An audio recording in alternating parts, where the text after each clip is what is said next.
me to that pussy. Whoa! Hello, chat.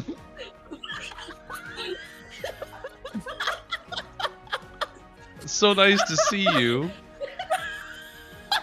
Those are the first words that is on this episode of the Echoing Did Isles. all of it make it? I think or so. Was it just the end? I'm sure the last bit at least. I'm not gonna know until I check it out later. But welcome to episode Chat, 29 Tell us what you heard. of the Echoing Isles. Yeah, chat, tell us what you heard, and then while you're telling us what you heard, I'm gonna say, hey, welcome in everybody. So true. Welcome in Ford and Sunny and Anna and Shy, even though 3 out of those 4 people are literally in this game as well. And also, welcome in Frapathy. Frapathy? Is it Frap? Frappathy is how I've been pronouncing it. Frapathy? They haven't corrected me yet, so Frapath. like Frappuccino and Fra in front of Can I Like just say apathy? Frap? Wait, no, Frappuccino and like Because I'm gonna end empathy. up saying Frap at oh god, I can't even. Don't Frap blender ass. the Oh, God. empathy. we're off to a great Frapathy. start. Frapathy. I I got promise you, this. we appreciate you. We're just all Hi. over it. Welcome in. Hello. I'm happy to have you here. If you don't know me, I'm BoldMordred and I do lots of D&D stuff, as you can probably see. And then, you know, we do world building and stuff too. And then, hi there, Zorlander. How's it going? Welcome in, Red Phoenix. Hello. See, we have a lot of new people in. So welcome in, everybody. My name is BoldMordred. I do D&D stuff. We do lots of world building, and we like to hang out and play D&D games. Thank you, everybody, for being here. And then I saw that earlier there, Sunny. Thank you very much for your sub. 15 months. So many months. I know. It's crazy. It's crazy. It's crazy. It literally It's is like we're friends crazy, or actually. Ew. Hi, I'm new. something. Ew. Zorlander. So anyway, no major announcements today. Today we're gonna jump right in. Firstly, I will also state that Evrior has purchased Inspiration for Mads, has purchased a Dream from Pyrie, and has gifted the party a small treasure, which I shall award to Liari as soon as I roll it. So, Whoop, whoop. let us go While ahead you and roll that, Mr. DM, I'd like to roll to steal your panties. roll away. I'm rolling small treasure at the same time. Ooh, close. Very close. That's good. That's a good first roll. You're almost at a nat 20. It was like right there. Wait, my last roll a week ago was a 17. Oh, That's fun. that's neat. Twinning. Hi What did I there. win? What's a 29? You must be new. Welcome in. Huh? Anyway, I Liari. struggle to say your. I just want to call you Ford. Oh, I know. I can't. I always forget to do your unless I'm actively thinking about it. Are we Mhm. making the switch? I was never talked to about this. No. I That's my can't bad. make the switch. It's Ford. It'll never not be Ford. We had this discussion where I tried to do your in a call with Ford, and we both were like, "No, that's weird." See, case in point. Feels weird. Oh no.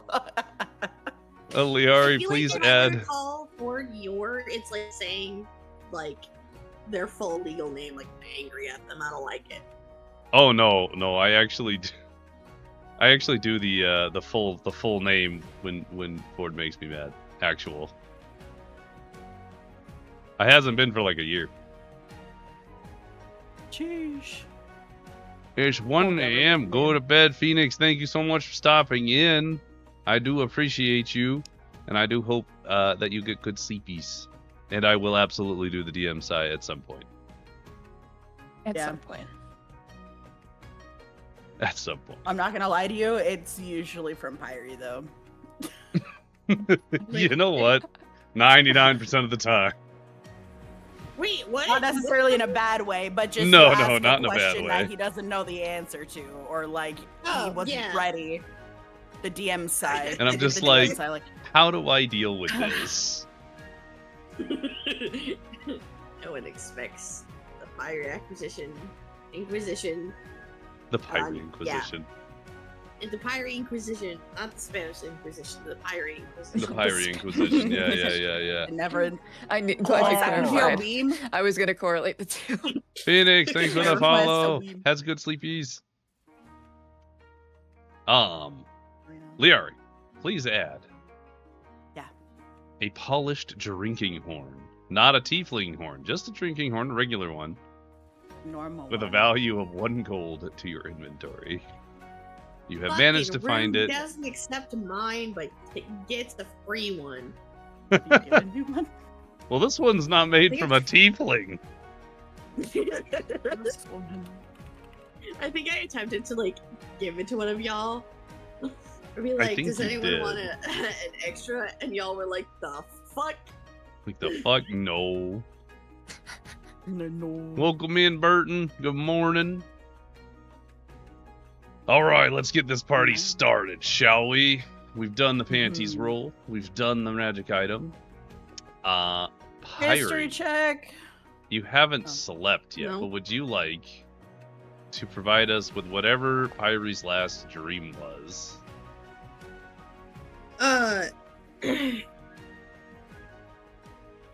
You know what? Yeah, it was actually a bit of a nightmare because Larry was trying to set them up with someone and be like, you got this girl, pussy boss, and she was like, absolutely not. And she was so uncomfortable, but Larry really wanted her to like hit on some other lady that she already failed with. And then she woke up in a cold sweat.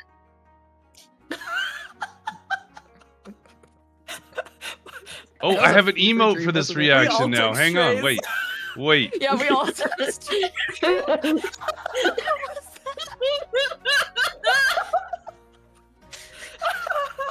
Awesome. I don't even. Oh my god.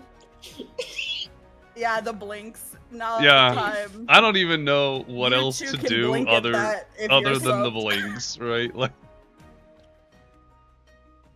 I don't know what to tell you. so anyway, one. I'm going on that note, based purely on the vibes that were previously in call today, so I don't know what today's gonna be an interesting day, Mr. oh DM. boy, oh boy. There's a What certain happened? energy in this call. It's the lack of sleep, probably. It's the delirium. I think two setting out of I- the 3 people have not slept. I'm so excited for this session now because it's gonna get even more unhinged, and I cannot wait. Oh boy. The delirium is setting. On that note, Pyrie and Liari, please roll a history check. Highest roll will give a sure. recap. I sure hope it's Pyrie. I only got a 9. Oh my god. It's Pyrie. Fucking one. A Son cursed of a Pyrie recap. Let's go. Oh, son of a bitch. I don't fucking remember shit. Yeah, I can Alright, start start you it off off. with Hold on. you entered the gambling hall. We did. Right. Okay. We did. Okay, I remember things now. Please hold. It's all coming back. It's all coming back. I gotta breathe it in. Hold on.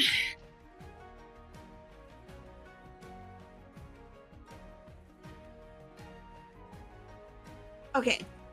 So last time on Say it. Say the last time on last time on the Echoing Isles. Okay, also, before I say anything, because I had a really funny thing based off. You know when you you're having conversations and someone says one funny thing and then you go to read something, but then your brain meshes the two together for some reason? Mm-hmm. Like the Yeah. thing that you hear. So I read Echoing Isles during our chaos as Echoing Pussy. Thank you. Awesome. I love. Yes. Just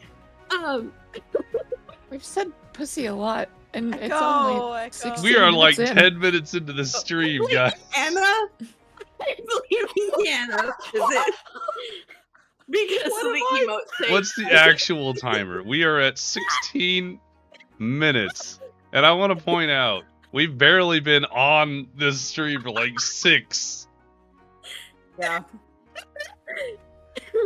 Anyways, last time on Echoing Isles, we infiltrated a underground gambling hall thing? Question mark? Mhm.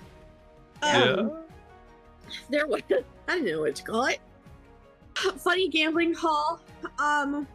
Some creepy ass dude who had a funny mask and had a stitched mouth shut was the, I don't know, the Attendant. Just- attendant, blackjack dealer man Yeah. slash barkeep. I don't know. He gave us things. We all had funny drinks that did funny things. Hmm. Mads met another pretty lady and got a lot of money from them. Riz was Sugar high on mommy that. +1. Yes. Yet again, Mads has acquired another sugar mommy, kind of. At least for a little while. I both spectacularly failed and succeeded at the same time in getting a baby mimic from a man. I failed the Riz roll, but I passed that intimidation check. You sure did. When you roll a nat 1 straight into a nat 20, baby. Baby.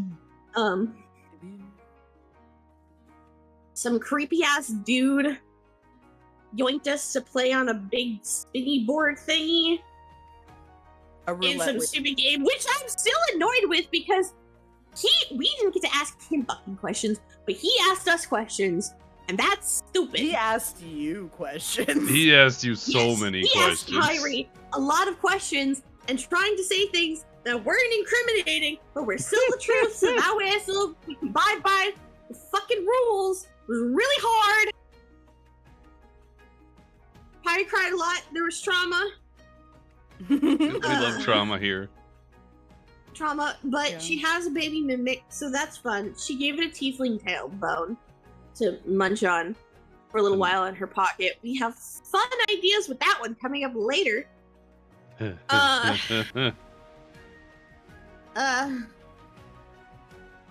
Maz's sugar mama got her hubby back, which was Stitchy Mouth Man with the funny mask. I love Yeah, this thank lore that I you. have sugar mamas.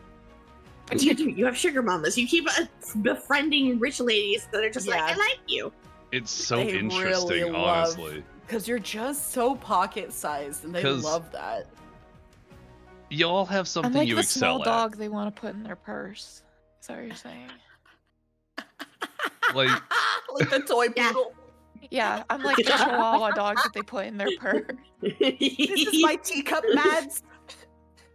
you know, it's She has a resting interesting. bitch face. It's it's interesting that I'm gonna point out Pyrie has started a cult not once but twice, which is weird because it's happened twice.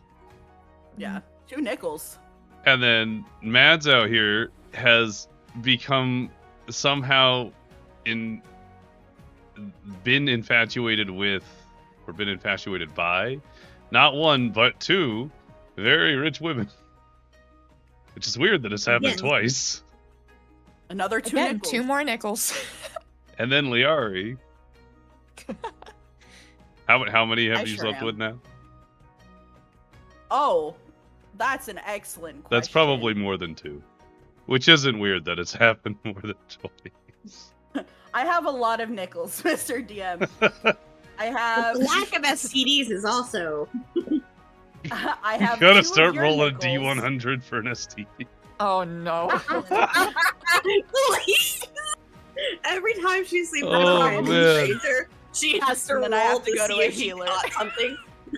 Go to an herbalist. I mean, I'll do it. That sounds hilarious. Yeah. Please. And then you're gonna force me to learn cleansing magic so I don't have to go to an herbalist every time. Oh no, I got Oh. chlamydia again. I better take my Tylenol, AIDS, and chlamydia. You need an antibiotic to clear that out. Come on. Sorry I to have have interrupted 11 panties. 11. I have 2 DM panties, but only 8 of them, of the other 11, were through the segs because the 3 were my parties when they were sleeping. So True. I have banged 8 times approximately. You could make it 11 out of 11 if you play your cards with the party right. Well, maybe 10 out of 11. Maybe not Joe. They're warming up to me. I don't think they'll ever love me like that. Kyrie Okay, but would- imagine we end the Echoing Isles with all 3 of us in game becoming the wives. Okay, no, but imagine we end it where me and Mads make a pact and we end up just haha, hey Larry, kinky time, and then chain them to a bed and we'll be there. I don't know if Mads would do that though. Damn! At least for a little while. Like just like a tiny bit. Because I think that would be really funny. I don't know. just like chain them to a bed and then just be like, okay, we're gonna go get breakfast. We'll be back in like 2 That hours. feels pyre for, but You're gonna make Liari relive the breakfast trauma? No. That would be funny. That's so fucked up. No way. never ends. Like, no, actually I'd like breakfast, thanks. Damn. So anyway, got a baby mimic. So anyways, Where did we go from there? got a baby mimic, funny dude. Silly things. Oh, I got the baby mimic from a guy who wanted to give it to his fucking kid. Who the hell gives a kid a baby mimic? That's a terrible idea. He wanted my undead pig to give to the kid too. That's also a terrible idea. Hambone bites. And is filled with poison. That too. That's not the first thing.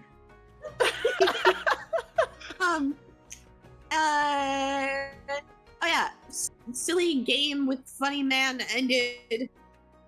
Now we're in his office? Question mark. About to have Essentially. discussions.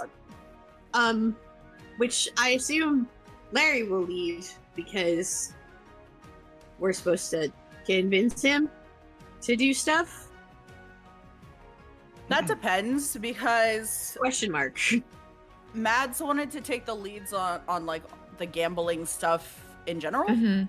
So Yeah, like True. I was taking the lead on like the gambling stuff, but like we also met the one lady who was gambling for her husband's soul. yeah. Yes. And we ended up in his like game and we all had it loved Pyre It really did. for some reason. Every roll. The wheel did. Every wheel roll did. landed on Pyre.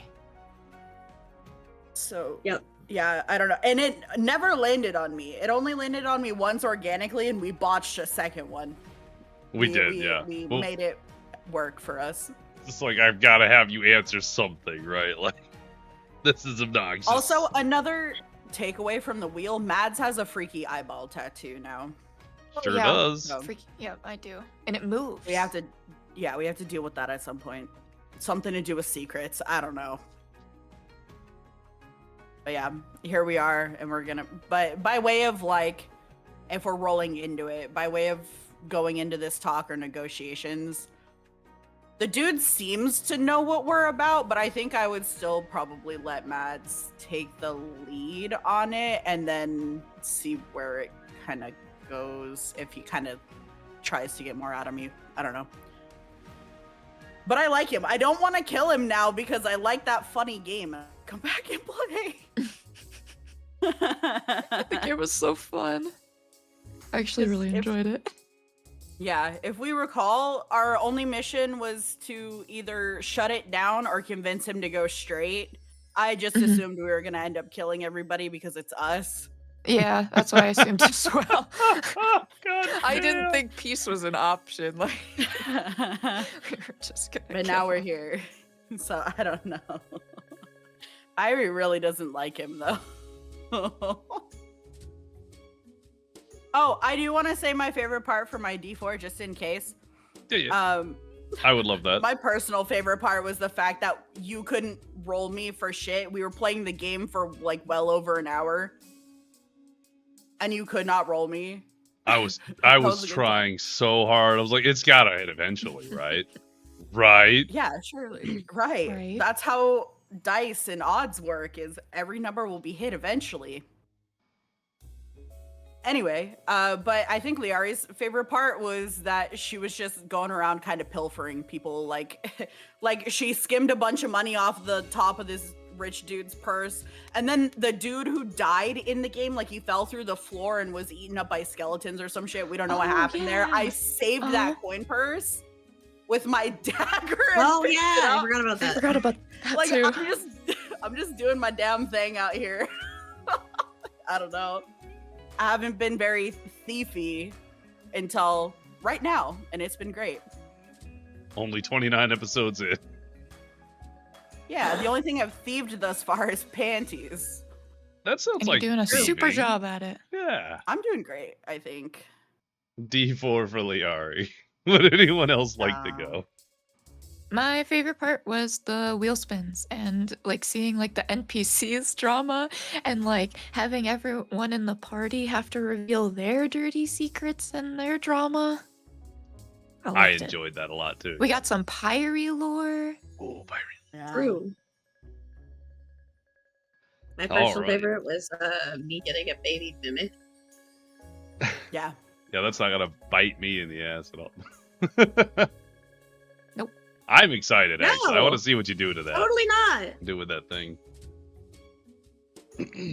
All right. D4s for everyone, please and thank you. Maybe. Hmm. Now, with that in mind, I believe you guys are still connected via Except for Mads. Brain. Oh, right. Mads Mads left the disconnected voice. themselves. I left the call. Yeah. And I think I will re-roll it just to get Mads in now that we're doing something else. I feel like it's risky, but we'll see. So I'll throw that out there. 2 hours. 2 hours. That's okay. All right. All right. So, to remind the players exactly where they're at, post recap, you followed Tarvalo into his private lounge, where there were very large back armed chairs awaiting you around a immaculate table in a beautiful private space. Tarvalo poured himself a drink, and then some of the masked individuals have also entered the room after and have offered each of you a drink of your choice from the two that were offered when you first entered. So you have the fluted looking kind of silvery one, and then you have the darker one with the fire flecks in it. If you'd like a drink, you may take one. It's the same too. It's the same too. For Remind me high, what they did. One of them was like either a 50-50 nat 1, nat 20 on, was it charisma? The next charisma? yes. So the for all intents and purposes, I will just tell you the fluted one is a tequila drink, and that provides you a 50-50 shot at a critical success or a critical failure on your next charisma roll. Mm-hmm. There's no in betweens. Where is it? Zoom. There's so many notes in here. The other one is the rum drink, which is a black rum, which provides you advantage on perception checks for 10 minutes after your first sip. Perception? Love that for me. I will take that one. Sure. I would also like one of them if there's more than one. I believe you actually used the tequila one last time, as I recall. Oh. But you can grab whichever one you'd like. Oh, I do the one for perception. So the other The one. rum drink, then. Yes. Would Pyrie like a drink? No, thank you. No drinks for Pyrie. Let's see here. Joe is also going to take the rum-based drink as well. So, that's 3 rum drinks. The masked individuals kind of do a short bow and exit the space, closing the door behind them, leaving the 4 of you alone in this room with Tarvalo, who sips his own drink, which seems to be a very thick red, very thick red drink, as far as you can tell. And he's sort of A blood, Mr. DM? Is that blood, Mr. DM? Perception check. Would you like to take a sip before or after? No. Okay. I'll wait on that. I mean, from here, it just looks like a really, like, thicker drink. It's not necessarily the same consistency as blood, as far as you can tell. Fair. Yeah, okay, Pyrie. Pyrie just felt like looking at God. No fucking. I forgot that God is on our team. Jesus. I just. Was it?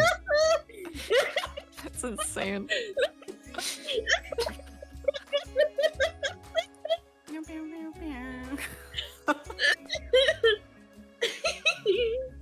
You, feel good about yourself there?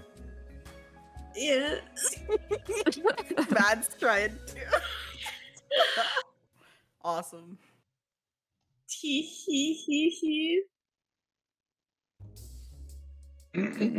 Tell me what I gotta see, Mr. find it. DM, and just Hang on. General perception. It's on a different page. 'Cause it was like, there's no way they're Yeah, gonna oh know. no.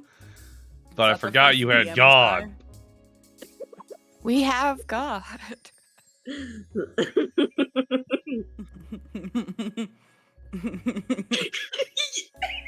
Dude, at some point, like, Pyrie's just gonna lose an eyeball to, like, nerf it a little bit.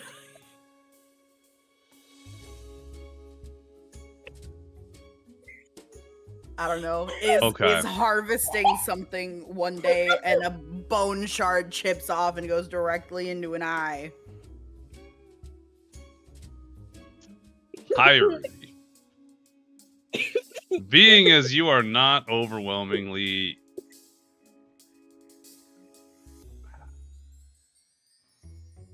Is Pyrie overwhelmingly familiar with alcohol? She's vaguely familiar, Okay. but she mostly stayed away from this stuff. That's kind of what I was thinking, but you would recognize this as some sort of honeyed drink. So some sort of honey-based molasses-y drink. It's hard to gauge it without getting super close. But high table for players, it is a hibiscus and like hot pepper honey drink. Almost like an interesting flavored mead. It's not something that you would normally see.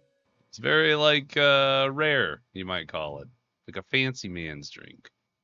Bougie. Mm-hmm. So, as you all take your drinks and settle into your chairs, presumably, Tarvalo has poured his, takes a sit in his own chair at the far back of the room, swirls it, and takes a sip while he awaits. I will probably stand next to wherever Mad sits, as I have been the whole night. Mm-hmm. Acting as a bodyguard, then? Bodyguard-esque. Yeah. Okay. Yeah. We're gonna switch to private roles. Doodah. Okay. Duda. He continues to Judah. wait while slowly just slowly dragging his eyes one at a time to each member of your party. Big smile, just waiting.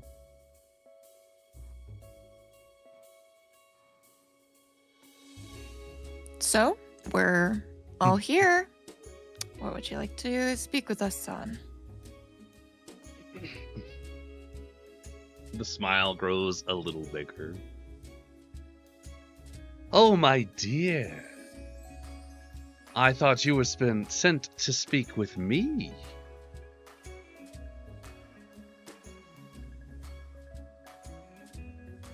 I'm gonna mentally Leari.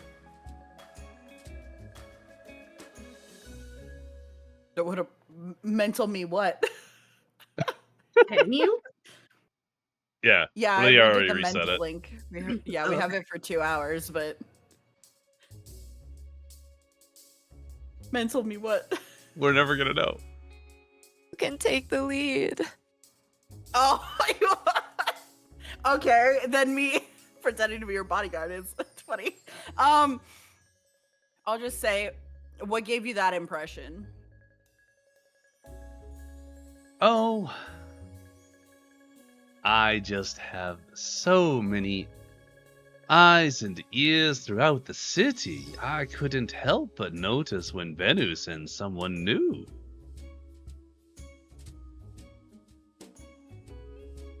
That's really specific. He's gonna swirl his drink. Take a sip. Presumably, Bennu has sent you to reason with me. How quaint. Is that correct? And he's gonna look between Liari and Mads, as you two are the ones who have spoken.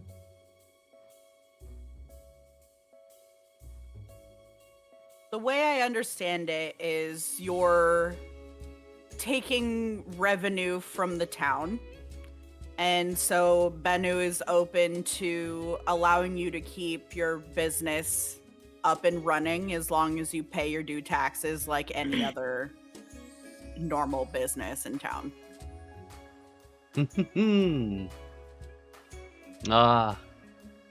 Tell me, did he mention the part where he took out a considerable loan to make the city so progressive? No? Well.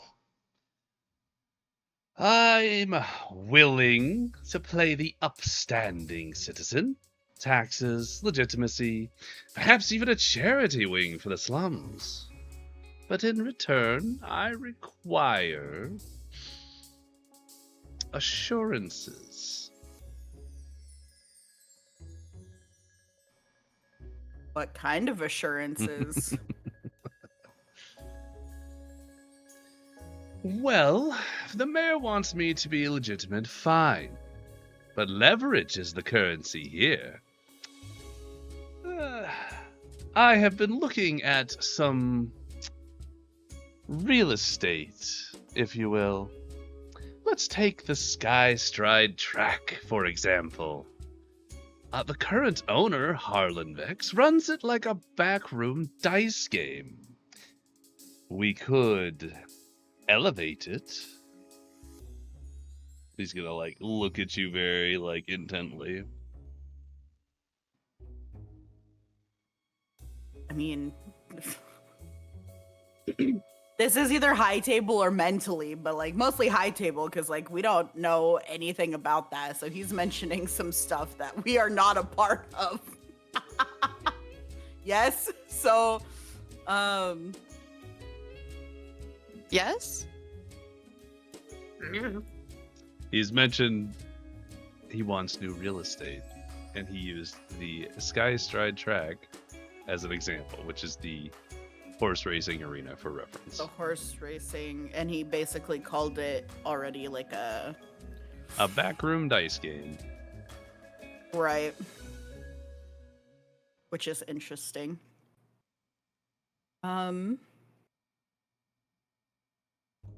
Okay. And how would you so- want that? Well, I would not want something as vulgar as violence to take such an amenity from the city. I would like to obtain it, perhaps through bets. You'd like to gamble your way to owning the stadium. Yes. I would like for us to win it from Harlan Vex. Cleanly. Mostly.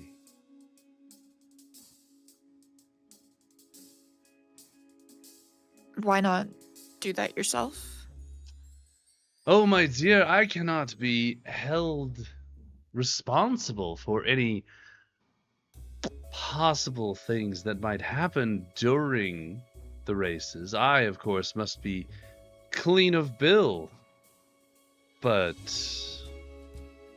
there could be an outside party who perhaps nudges it in just the right way.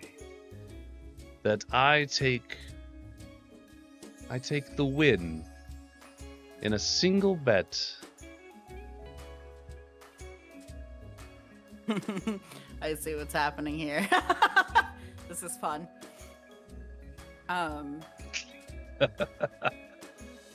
What sort of assurances do we have if we help you get the property you want and you say you're gonna go legit and follow the rules? What other sort of assurance do we have that you will actually abide by that? Oh, you are a rather clever one, aren't you? Of course, this will all be filled in terms. Oh, a contract for the illiterate. This is fun. Here we go. He's gonna immediately interrupt you before you read it. You do not have to read it right this moment, of course. Unless you'd like to. I'd really like to. Thanks. Of course. Take your time. He's gonna sip on his drink for a little while. But why are our names in it? This is interesting. Okay, I will read it out loud just because for people in chat, I guess. Terms and conditions in the matter of, there's a typo, Melody Cove's Entertainment Sure District and is. Taxation. Classic. Tarvalo receives exclusive rights to Melody Cove's Entertainment District. That's wild. Interesting. That's already wild. You put that out front, that's like the fine print. That's crazy. Another typo, because that's supposed to say Bennu. Bennu, the 12th, receives a 15% tax rate on profits from Tarvalo's entertainment ventures. Tarvalo may charge a 30% licensing fee from all other entertainment district businesses enforced as needed. Tarvalo may claim 3 unnamed favors from Bennu the 12 at any time. What the fuck is this? He's scamming. He's not even trying to hide it. The following individuals owe Tarvalo 1 favor to be claimed at any time: Pyrie, Mads, Liari, and Joe. Per the agreement, Melody Cove's slums will be redeveloped with higher quality housing, clinics, and assistance by Tarvalo using the aforementioned taxed funds. See, but that's nice. See, not, Tarvalo is also officially named the Chief Commissioner of Melody Cove and maintains the ability to make all entertainment decisions for the city of Melody Cove. Should any member of the agreeing party renege. Close. That almost wasn't a typo. That's renege, right? Yeah. It says it's second to last bullet point. Should any member of the agreeing party renege, all district deeds and city management revert to Tarvalo. Yep, that's correct. Favor holders may be summoned for mutual obligations as determined by the chief commissioner. Okay. Well, that was fun. What a good read. None of our characters are smart. Uh-oh. Damn. Are we rolling to see if we understand the contract?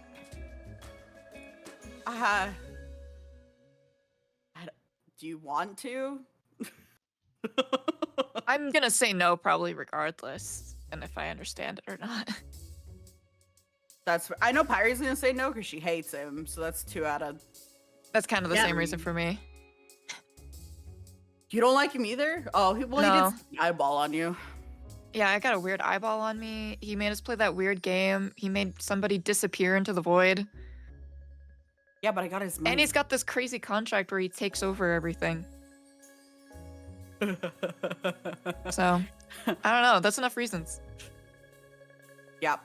All right. How to respond then in a way that's like...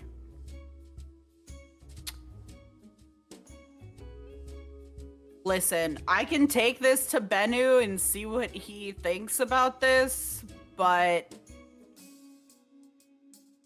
it seems like you seem to think you have the upper hand here when your options are to get on board or shut down. My dear, I have 2 things to say to that. Firstly, you are representatives of Bennu, and as such, you may sign in his stead. And secondarily, if he hasn't caught me yet, what makes you think that he'll ever catch me? I was just gonna pipe up and just be like, technically he already has. He knows that you exist. Of course he does. He owes me money. I mean, this Well, what now? establishment, Yeah. obviously everyone they know. Technically that's getting caught. I suppose. But Matt's I gonna will... take the piece of paper and just smack it on the table and just say, I refuse. Oh, I suppose we can do the nuances of negotiating. Why should we negotiate with you when you just gave us this contract and attempted to make it so we weren't gonna read it? But you did, my dear. That just tells me you're not as foolish as some previous people who have come and attempted to do the same. Like who? No one important anymore. You keep mentioning that Bennu owes you money. I feel like that's a pretty important detail for you to elaborate on. Oh, of course. Bennu, he's been around for quite some time. He doesn't quite look as old as he is. But he owes me, let me think, what is the count? I believe it is sitting around 17,000 gold right now.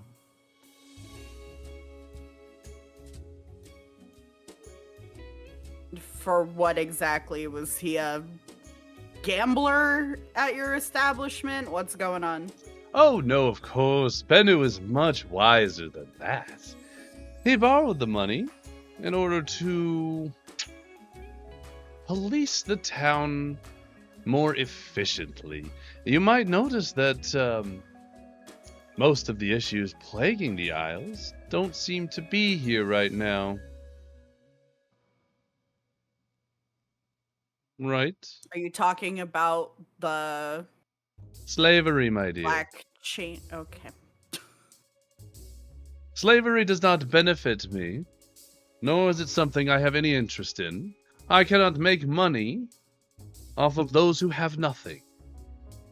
I was very willing to provide the loan to Bennu, who enforced the decline of slavery through laws passed with the money and the increase in guard activity using those funds as well.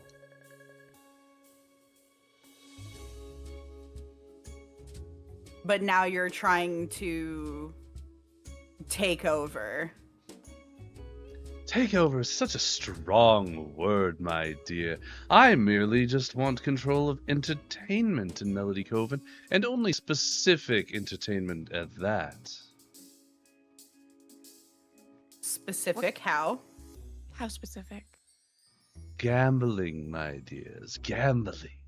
That is where the money is. Music is wonderful, theater is beautiful.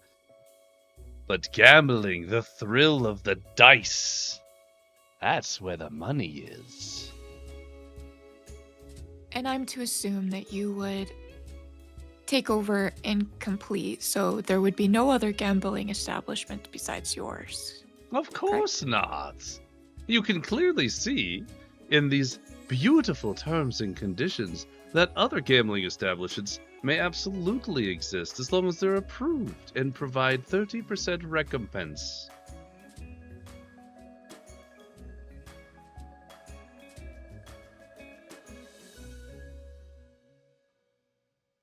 All right, I'm gonna say the same thing that I said before, which is we can take this to Bennu and see how he feels about it, but it's like you said, it's probably gonna enter some negotiations. But if you're willing to negotiate, then I'm sure an agreement can be reached at some point. I suppose if you must take it to Bennu, you may. I shall honor any agreement within 48 hours. Why 48 hours? Oh, my dears, I just don't want you to try to pull anything. I can't give you all the leeway. Besides that, I have a very important event within the next 3 days. So, if Bennu wants to make a deal, of course. Well, we were just speaking about the Skystride track, is that not correct? You did mention it. It holds an annual derby, the Dusk Derby, as it's called. I need an excellent jockey and an exotic stallion, as well as someone to handle some other technicalities before the derby is underway and during. So 48 hours to make this deal with Bennu, and then a deal perhaps with your ever so clever group. Not signing contracts, not selling your soul for chips. You might be just what I need.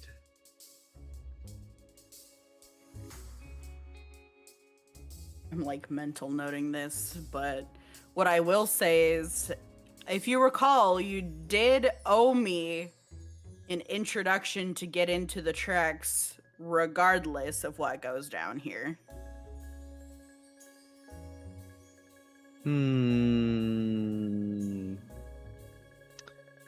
I can provide an introduction. Of course. I shan't go back on any words I provided to you.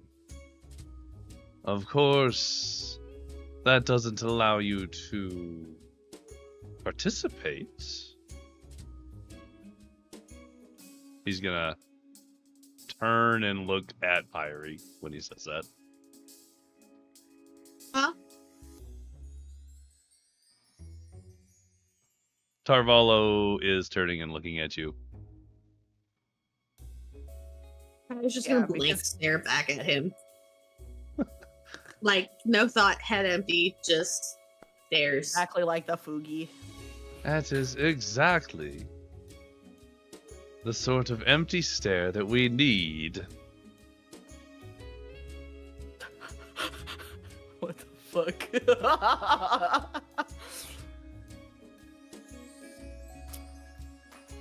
All right. I'll take your contract to Bennu, see how he feels, and then we'll go from there. Of course. Instead of us needing to track you down again tomorrow, why don't you go ahead and tell us ahead of time where you'll be?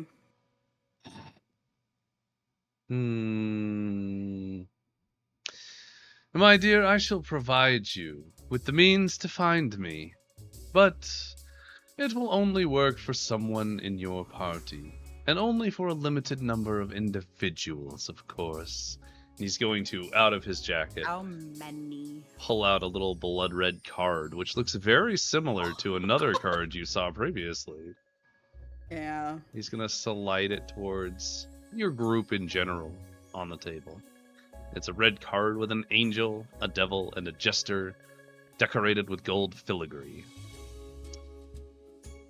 Hold the card up to a door and knock thrice with your weakest hand. Sir, I'm ambidextrous. I'll pick your least favorite then.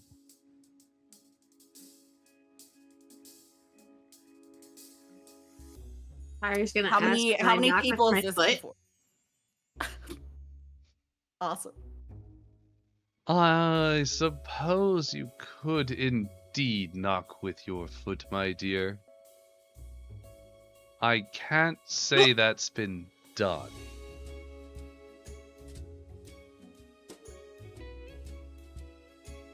Interesting. How many people is it good for? This card will be good for 4.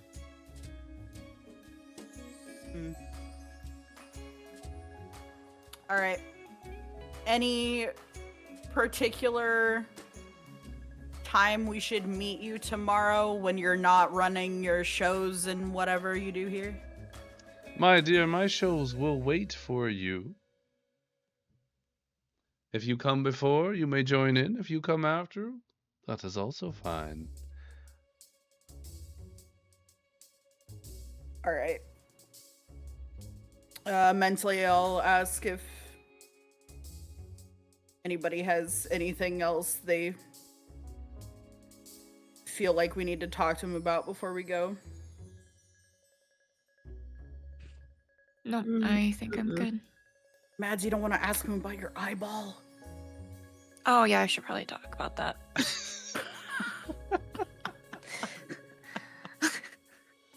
I'll look at him. So, you're gonna tell me about this eye that you put on my arm? How long is it gonna be here? Oh, that is yours to keep, my dear. A reminder of your wonderful time on the wheel. I'm just gonna look at it with disgust. It's gonna... There's no way to get it off. It's gonna look at you as you say that. Ew. Ew. There's no way to get this off. I suppose we could, perhaps add that to the terms and conditions, provided you return. Is that something that would be necessary? The wheel is its own entity, of course. I cannot say for certain. Okay. What were we gonna say? Okay, Mads? Mads was just gonna glare at him with the most hatred. He will maintain eye contact, take a sip, Prolonged and eye lean back. Thank you. Prolonged eye contact. Prolonged eye contact. Now then, Millennial sound off! I suppose you'll have to wait till tomorrow to speak with good old Bennu. Please give him my best. It has been quite some time since I've seen him in person.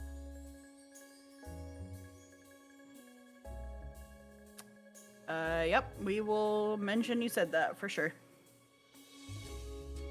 And I wish you luck in your negotiations with him. I'm sure you'll know all about it.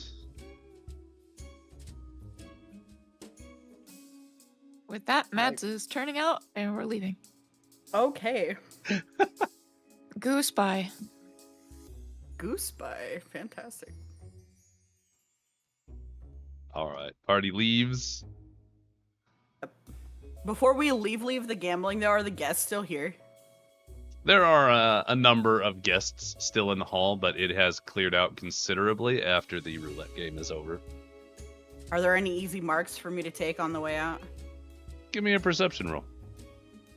Fantastic. I would like to take a sip of my drink. All right. So you take your first sip of the drink. Yep. Wow. Damn. It got worse. Fantastic. There are two individuals, one in a tailcoat and the other one in what looks to be a blazer of sorts. They seem to be swaying a little bit at their tables, respectively. You could pass by one or the other on your way out if you wanted to be nonchalant. Okay, so either one, but probably not both. But If you were going to do both, you'd have to circle, and it would be a little more obvious. All right, I'll pick the one that looks like they're probably carrying more, and I will just take the full purse this time. All right, tailcoat, sleight of hand. Sure.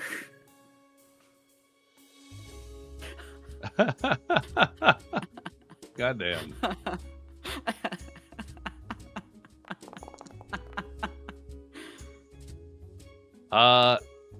Wow. 2 platinum and 99 gold. Sick.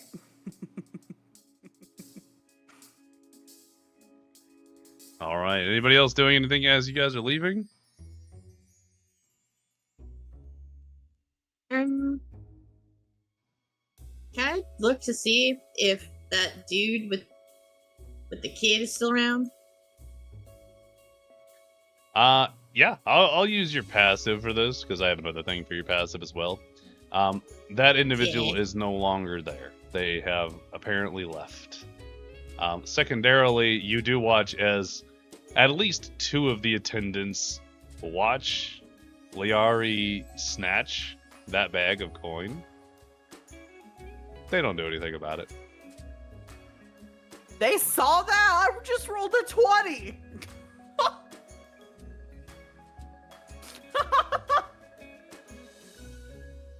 That tracks. It's a great just, like, roll. They are built to magically- catch cheaters. I'm not cheating. That's fair. I can't cheat if I didn't play. I did not You play can't a win if single you game, don't play. Mr. DM. Yeah. That's fair. You know what? I'll make them roll for it. That's a fair point. They have a hella good thing.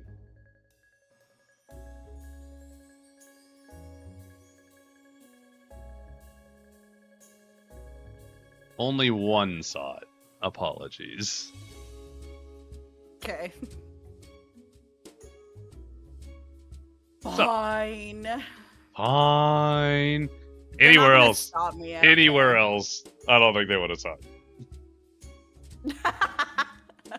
Yeah, I believe they're juiced for like extra C and shit, so like I get it, but fine.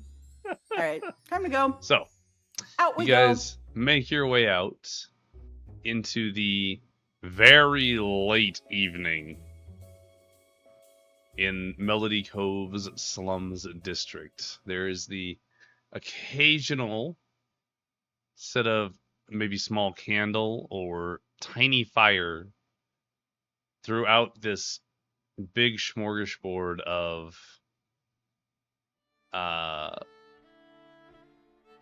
like destroyed housing, not destroyed housing, but like really bad housing. But overall, it's just very dark, dreary, sketchy. Everything around it is not great. I would also say it's probably something along the lines of midnight. I'm trying to remember when you guys went in. Yeah, it was It was early late as heck. evening. Yeah, so I'd say it's at least midnight. Yeah. That checks out. What's the plan, party? The plan is, Mads, can you wear like a glove or something? Your eyeball's freaking me out. Yeah, actually, I was gonna say, can I like tear off a piece of my shirt or something to like wrap around my arm so it's Are not looking at you me? actively looking for something to cover your hand up with? Yes. Okay. Joe is gonna reach into his bag and pull out a pair of soft, supple leather gloves he got as a random item like 8 episodes ago and give them to you.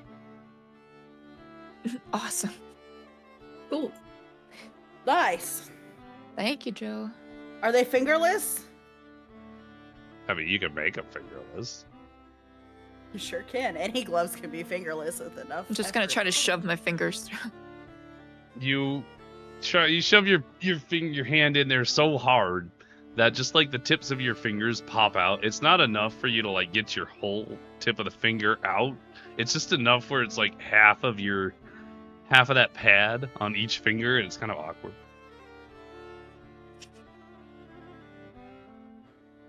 Is it covering the eye at least? It's covering the eye. All right, we're good. Sick. So we're gonna. Does anybody else have anything they want to do over here? Because honestly, like I to say go we go straight to Morkella. I I know was it's gonna say midnight, that too, but yeah. she loves you. She loves I you. was gonna say we should go to You haven't Morkella and fumbled see the if she bag can yet. get this thing off my arm. Yeah, she loves you. Maybe you can promise her a little something extra on the side, but like, we should talk to her about it if she's awake, if she's even there. I don't know where she is. Wait, did you get her address? Have you been hitting that when I'm not paying attention?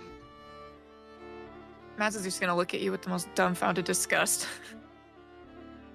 No. I'm not judging, you know? It didn't work for me, but she really liked you. I don't know. Will you focus? There's an arm on. My arm has an eye on it. Yeah, it's freaking me out. Let's go to Mushroom Lady. I grab Pyrie and Joe and start pushing them along. Question, Four. Mr. DM. Okay.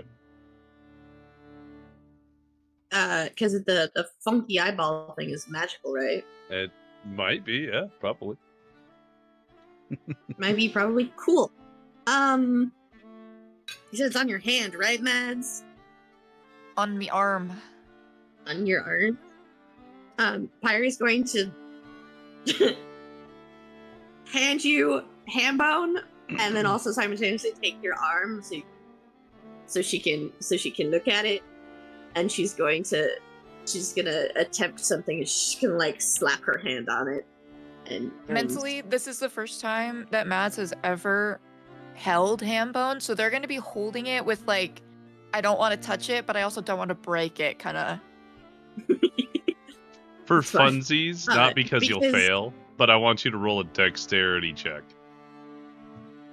Just to see Okay. how well this goes.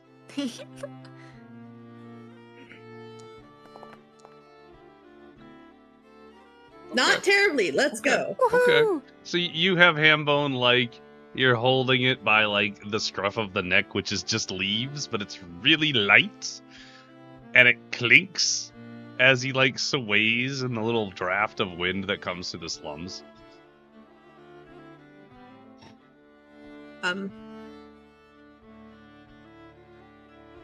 How's it going, Pyrie? Anyway. What are you doing? DM, I would like to use Dispel Magic.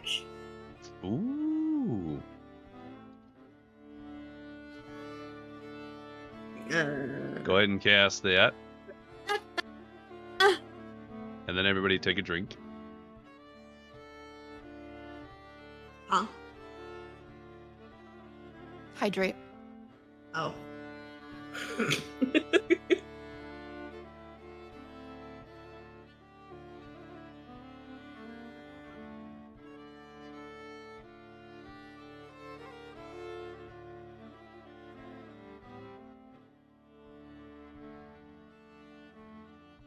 Irie,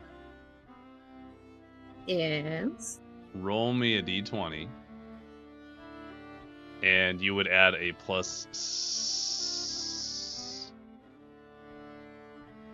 5 to it. D20. D20 plus 5. When you say plus 5, do I add like at the bottom of the the thingy? Do I hit the D20 and then pick You up could- the 5? You could do it that way, yeah. Okay. I thought that was gonna be a 1. Alright, Pyrie. You shove Hambone in Maz's hands, take her arm, and focusing very closely on this eyeball, which I presume you took the glove off to see it. Yeah. Yeah. As you focus on the eyeball, it's looking around, and as you get close and begin casting, it looks directly at you, and it seems to widen a little bit more, to a point where it's almost freakishly wide as you cast Dispel Magic, and it disappears. Yippee! Matt's is gonna do that thing where they're looking over their arm, maybe it's on the other side, maybe it's on their elbow, maybe it went into the glove. Whoa, did you kill it, Pyrie? Yep, it's gone now. Thank you, Pyrie. Matt's is gonna give happy puppy eyes. Happy puppy eyes. I mean, listen, even if you don't have an excuse to go see Morkella this late at night, I still feel like you could go and you wouldn't need an excuse, is all I'm saying. I'd like to look for a pebble to throw at Leari. It's the slums. There's a pebble everywhere. I'd like to pick one up and throw it at Leari. Give me Amazing. I'm gonna dodge that. Mads, give me a dexterity check, and Liara, give me a dexterity save. Oh, I was Okay. I was hoping it was gonna be like a nat 20 or some shit.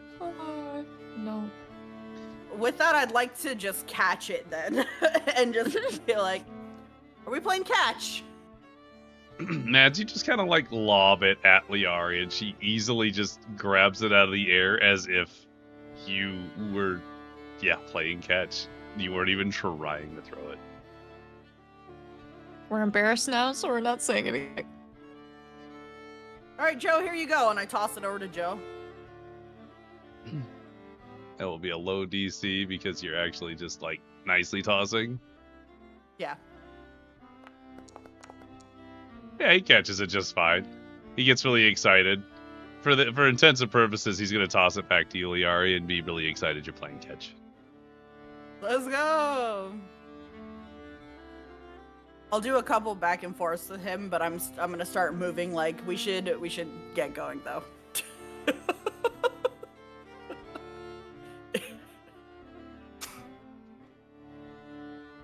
I guess. Yeah, let's get going. Yeah, if nobody has anywhere else to go tonight, we can just go to sleep and then go see Bennu in the morning. Mm-hmm. Let's go to sleep. He doesn't strike me as a midnight kind of guy. So you guys are making your way to The inn. All The right. Laughing Cask. Yeet. Neat. All right. You guys make your way into the Laughing Cask and enjoy well, it's midnight. You may not enjoy anything. Is there anything anyone would like to do before you call it for the night?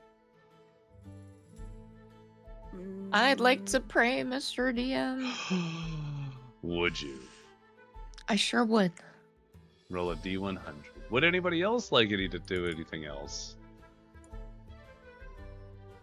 I count my money.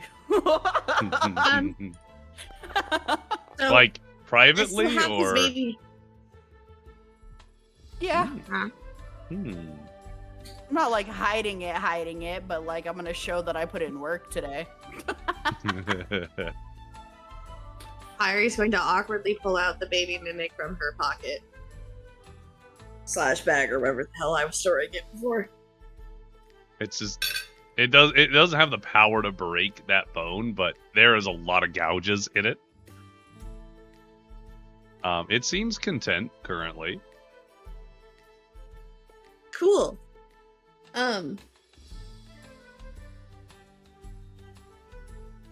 So I would like to spend my time. I would like to spend their time actually removing the poison from Hambone and trying to set up a secured little like nest thing inside of Hambone's tummy or like cavity, I guess. Chest cavity / stomach cavity. And like make it comfy and cozy and like put maybe like a few extra like little like smaller pieces of the bone inside of the tiefling bone and then like awkwardly give it like try and talk to it, like give it little like head pats wherever its head may be, and like be like you can't munch on Hambone. Hambone is friend, not food. Hambone keeps you safe and hidden, not food. She's gonna I'm gonna hold up the little chunks of like the tiefling tailbone and be like, food? Not food. Points to Hambone. Okay. She's trying to teach the Yeah. I'm moving the notes over so that I have them a little easier available in our Pyre notes section. There we go. Okay. So, you are spending a couple hours to practice with Biddy. Go ahead and make me an animal handling check. Ooh. Which is pretty easy. Oh, you have that. Oh, I jinxed it. Wow. You did jinx it. I How jinxed fucking dare you? That's your fault. All right. Here's my 4. So you will receive 2 learning points. You were in charge of tracking learning points and stuff. Learning points. Okay. Learning Nope, we got Correct. an inspiration. We got an inspiration. Wait. We're trying again. Inspiration from Yes. chat. Let's go. Dang. Animal handling again. Absol's so cool. Better. Let's go. Look at this guy. Hey, that's up a Good level. team. 4 learning points. That is That's 4 a- learning that's a bump. points. Let's go. Thank you very much, Absol, for your redeem of inspiration. Hold on. Plus for learning. Please tell me you're not trying to keep the mimic. Oh, I'm keeping him. He's There's mine now. There's an What the fuck? entire I Mm-hmm. had to break it into 2 messages in Discord. Yeah. Yeah. Training regimen. This is gonna be the thing that kills the party. God. Full also, I Hydra. haven't been- Whoa. Anyway, so Fine, it's fine. Liara's counting, Maybe. Pyre's teaching. Joe's CP. He gonna go right to bed, I think. Yeah, he's going right to bed. What a Matt's. day. Hmm. So with that 99.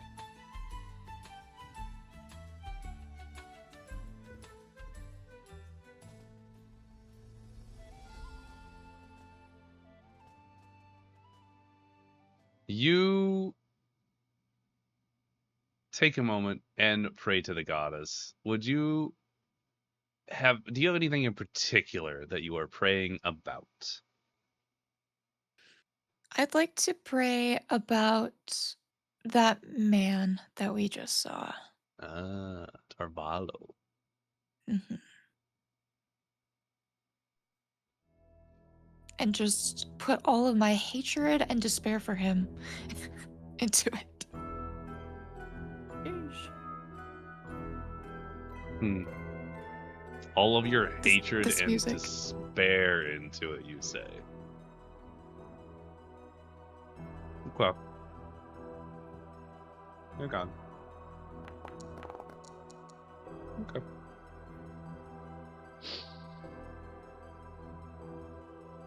Mads, you begin your prayer to the goddess.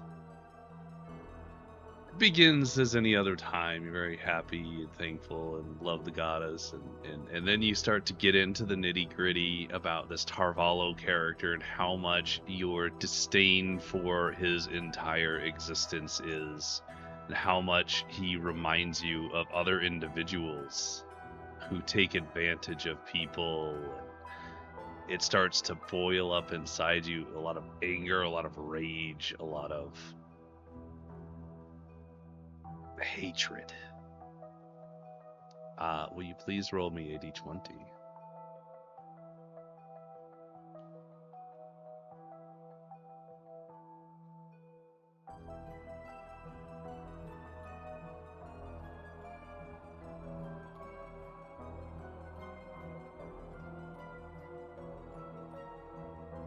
My forge just broke. I'm so sorry.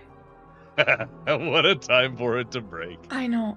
I Scuff! the whole thing just crashed, bro. No!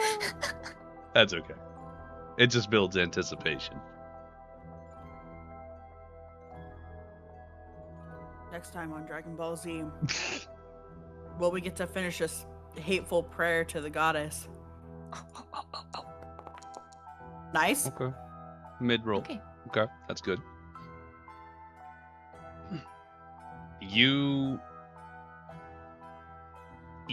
at some point, it becomes less of a prayer. It becomes more of a vent, of a funnel, of a driving force. Your thoughts are singular, angry, and you feel like that little well inside of you gets a little bit bigger. You don't really notice it as it happens, but as you angrily pray to the goddess, your body slowly at first starts to become encompassed in a red, hazy mist that starts from a single hand, travels up your arm until it covers your entire body.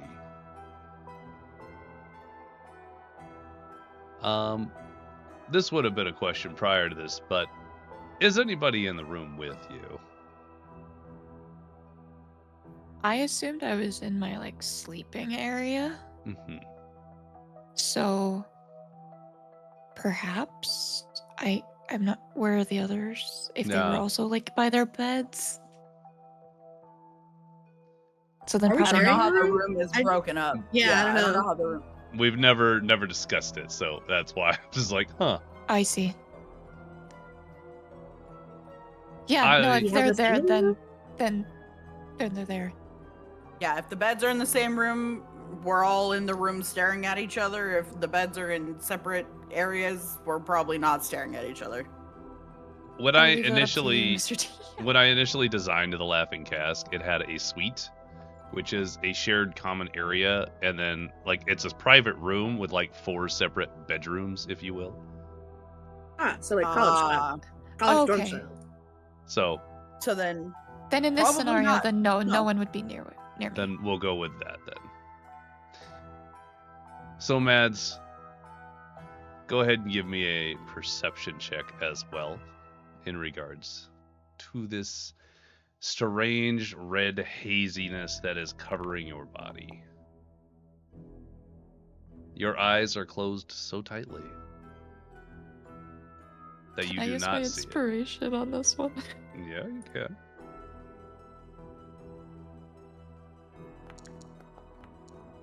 Much okay. better. Much Yay. better. Alright, with a 19. You feel as if there is something fluttering your very short hair. And as you open your eyes and look before you, you see your hands clasped in a prayer are covered in that red haziness.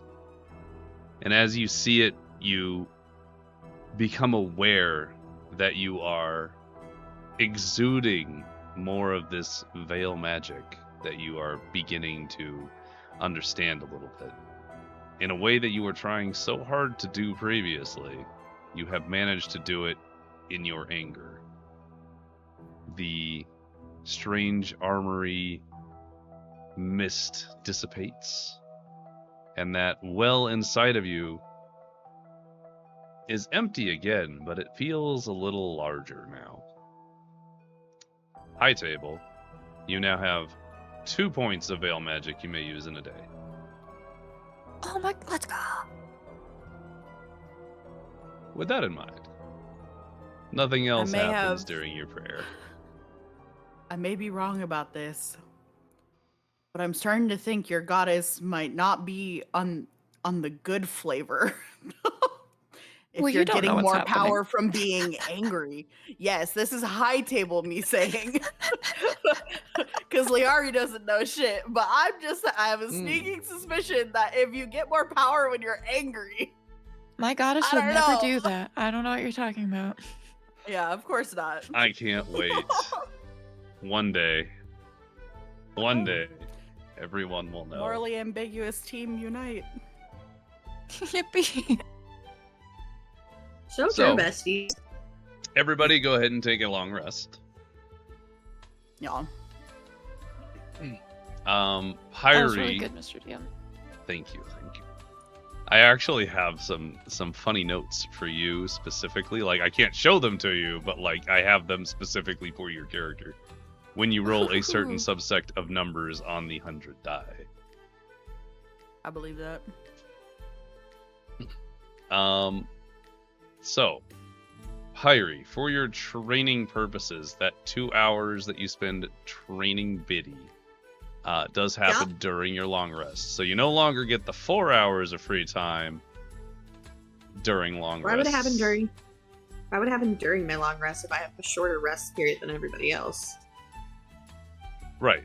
Like, your rest period is 4 hours, but you spend 2 hours after that or before that working with Biddy, yeah? Oh, okay. That's Sorry, all. the way it that is. was worded. Yeah, confused me. my bad. I'm not trying to word it in a confusing way. My assumption was we were just going to chuck in an extra 2 hours on your quote-unquote long rest for training purposes. Yeah. Okay, yeah. I thought you were trying to say that, like, no long rests for you, bitch. Only training. No. I was Pyre gonna be like, needs "No, sleep. fuck Oh god. So, yeah. Now we have a different time frame for things. So Liari technically only sleeps for the 4 and does not have anything to do. So Liari, you would technically be the first one to go in the morning. Is there anything you'd like to accomplish before the others are available? Not necessarily awake, because Pyre is awake, but training or not. Maybe that was before. I don't know. You're just available first. That's the takeaway here. Yeah.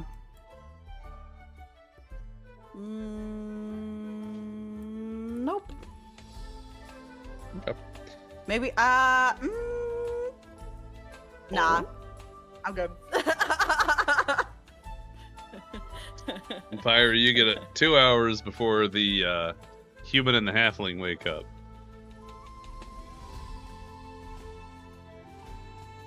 I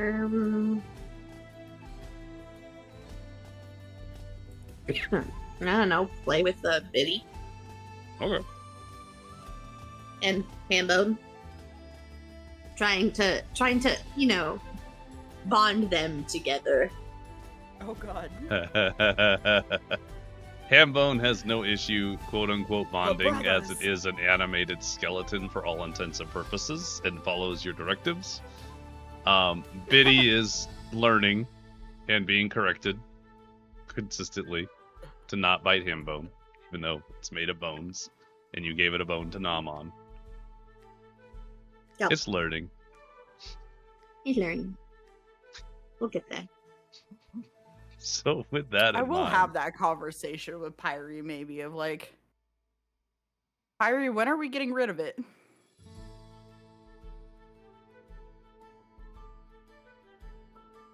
He's kind of cute. No.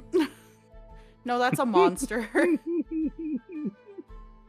Of its own volition. Like, it's not a monster that you can take control of or like it has its own will and mind. Like that eats people. That eats everything, actually.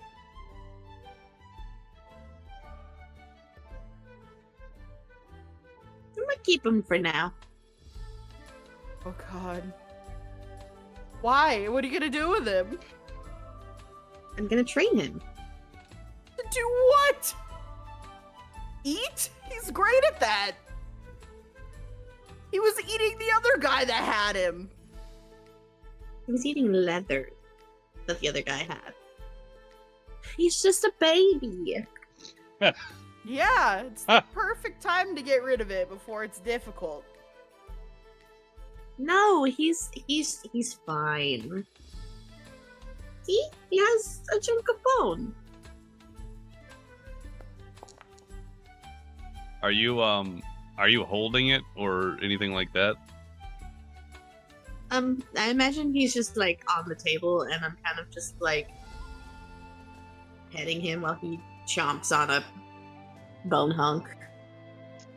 As a baby, it does not have control over its adhesive properties. And so as you're petting it, all of a sudden it becomes so sticky you cannot let it go and it's stuck on your hand. It's still chewing on the bone. Be like, see, I literally can't get rid of him. Adhesive properties. Empire's gonna just do one of those like, wait. Okay. I'm just gonna be like, Hold on. man, if you lose a finger, Mads already Sit. said we can't put it back. Oh wait, that's player notes. That's not where I want to put that. Can't put it back. Pyra's gonna have this look on her face. So you see the general in the Discord for the thing. Just like, see, he's fine. It's a little smirk God. face, chat. I can't show it to you, but it's a little smirk. Zoom in. As a cat, like, he's fine. He's fine. Trust me. He's great. Yeah. Yeah, I did say what I said though. So it's like, man, if you lose a finger, Mads already said we can't put it back. Well, I don't want to put it back. Do you mean my finger or him? What do you mean put it back? If he eats your finger. I'm still asking for clarification. You mean putting him back or my finger back? We can't put your finger back. We can't grow back a finger the thing has eaten. Oh. It's okay. Man. Alright. You're gonna have to talk to Mads about that when they get up. I don't know.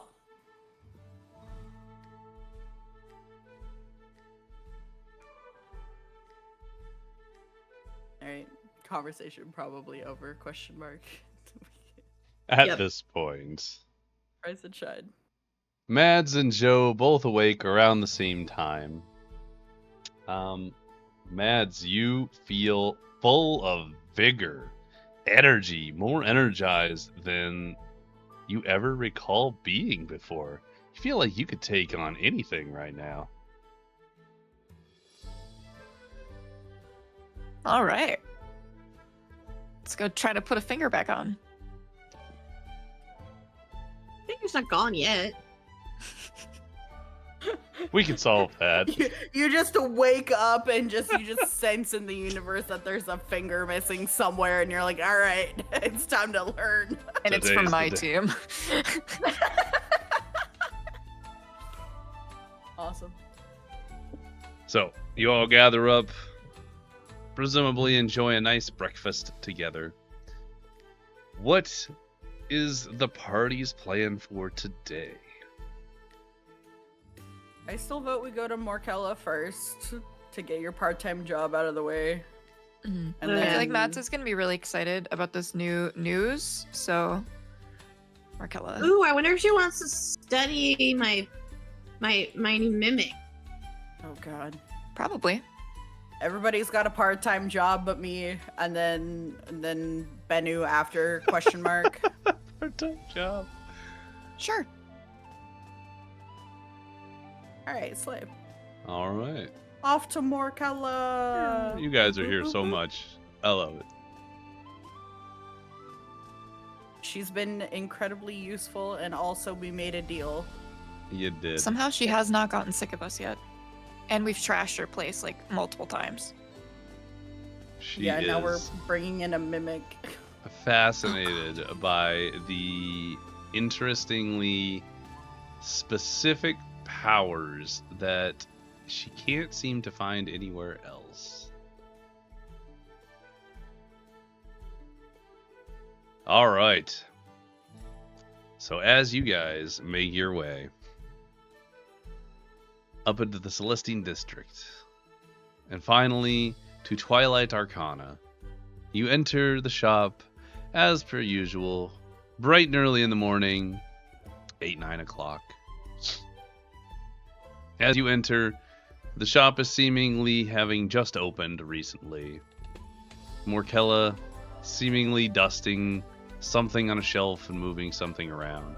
As she turns and sees the group as a whole enter, she doesn't smile, though her mushrooms wiggle excitedly. As she makes her way over to the group. Hello. Hello again, Markella. Hi. Welcome back. Mads was thinking about you last night, and I'll like elbow Mads and like wink. I'm just gonna glare in your direction. Yes, the work is very exciting. I cannot wait to study you more. Yeah, there's been some new developments as well. Oh? Yeah, I mean, something happened last night when I was praying. And we also have a mimic now. Pyre's gonna hold out Hambone and be like, it's in his tummy.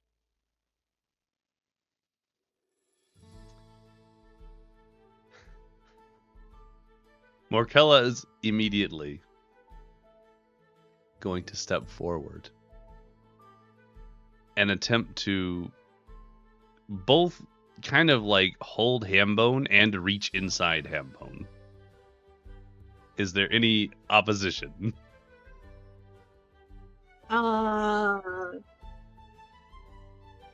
Yeah. Pyre's just gonna be like, oh, wait, just hold on, I'll get him out. And then be like, Beanie! And like reach her hand like inside of Hambone's like little chest cavity and kind of get him out of there. And just, Okay. and you know, probably just like feel around because he's just a little goo ball.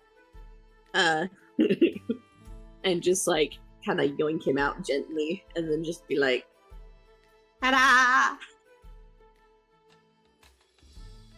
Fascinating.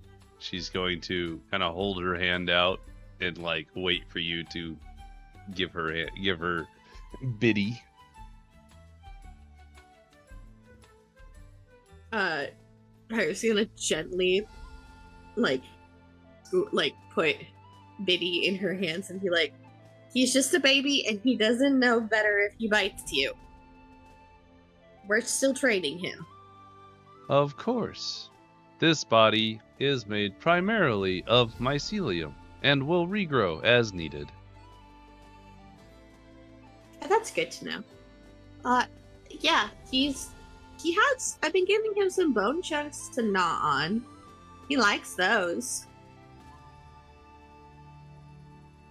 That is very true. Mimics have an interesting diet. It's gonna kind of hold it in her hand. You said it's taken the form of goo currently? Or is it a rabbit's foot? I would say at this point it's like he's like bald. He's not a rabbit's foot anymore. Okay. He looks basically like a really goopy slime. Yeah, because I like to think that like the other guy probably like forced it to like look like a rabbit's foot, so it wouldn't get caught, or like fed it rabbit so it would look like that. And now he's just chilling. He's goo. Also, now, he's technically living inside of an undead pig, therefore goo. Right, yeah. Markella takes Biddy. I need to roll 2 things, actually. Okay. Markella begins to kind of like slowly move Biddy around the shop, holding it up to very tiny objects. And then like kind of turning Biddy to see the object, like waiting to see if it will transform at any given time. Biddy rolled very low, and so did Markella. So nothing happens as they go around and do this for like 5 or 6 items. Markella looks a little disappointed and comes back over to you and hands Biddy back. Perhaps it requires more training before it can perform. Yeah, he's not exactly trained up or anything. We really only had him for a night, so yeah. She's gonna kind of like eyeball you funny, but like in a like that's really interesting kind of way. But turns to address the entirety of the group. Are you here for your daily ritual? Yep. Wonderful. Whoever is going first, please step into center of the shop.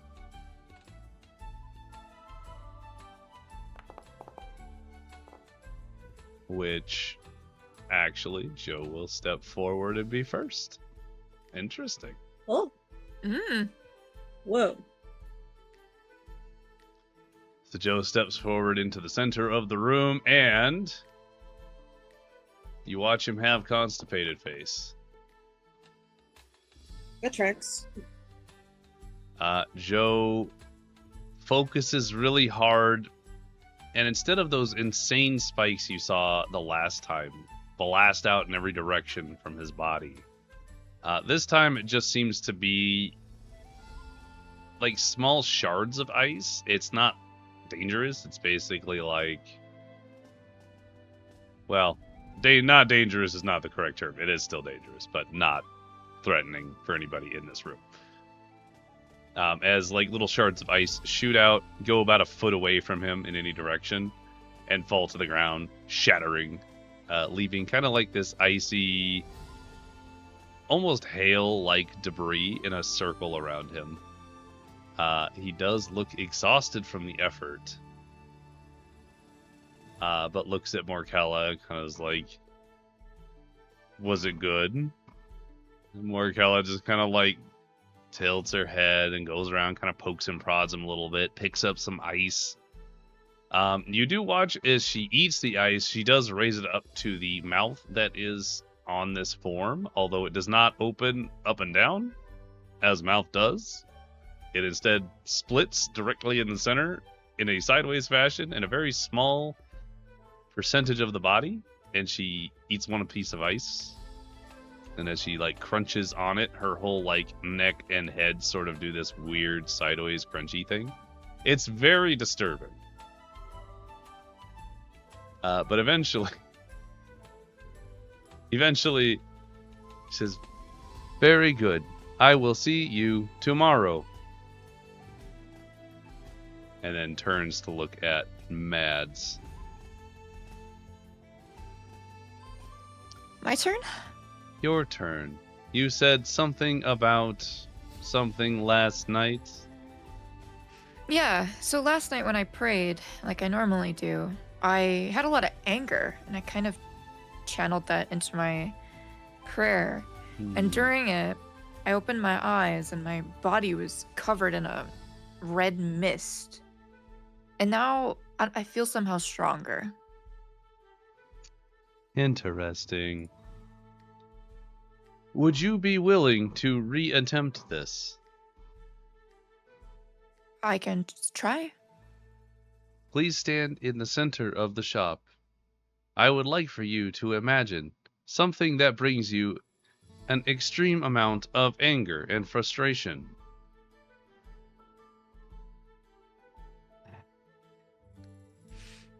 I'll just think about that guy again. Now, as a question for actual Mads, like, are you legitimately still like as angry as you were when you were praying last night, or is this like I slept and I'm okay now? Like, I'm not as angry. I slept and I'm okay now, and I'm not riled up after a full day of everything that we went through, so probably not. Okay. But I like to think that Mads is like angry enough, like to somehow be able to pull out some sort of anger somewhere. Okay, go ahead and give me a D100 roll. We're looking for a 70 or a higher to recreate. Ooh. Well. Well. Mads, as you stand in the center and you try to feel that level of anger again, you just can't care enough, and you kind of fake it even to yourself, but it doesn't come out right. And as you forcefully try to become angry and expend the energy in the same way you did accidentally last night, creating that strange, almost second skin situation, you instead are able to create only a little bit across the hand and the arm before it fades away, as your anger sort of cannot maintain it. Morkella is going to look at you and kind of tilt her head. This was better than last time, but still not quite there.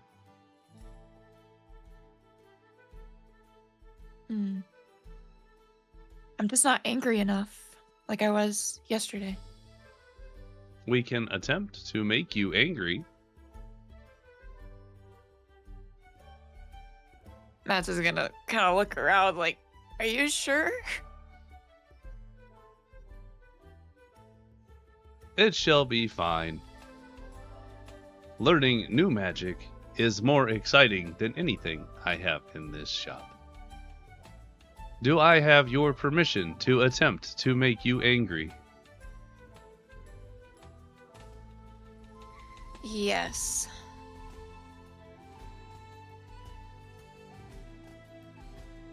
Give me a moment.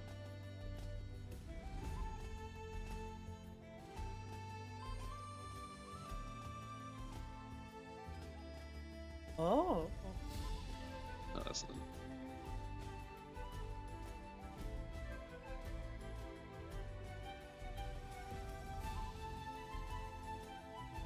I think I know what you're going for. I don't remember what it's called though. Yeah, I gotta find it. I know what I want. Yeah.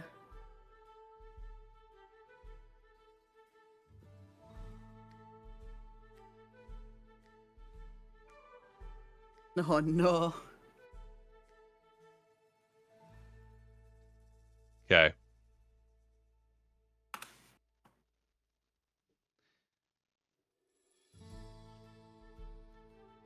I said K like I was ready.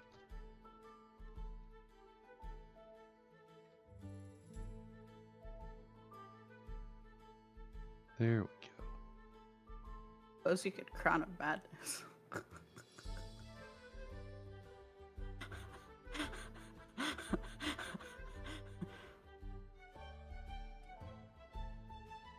Mads.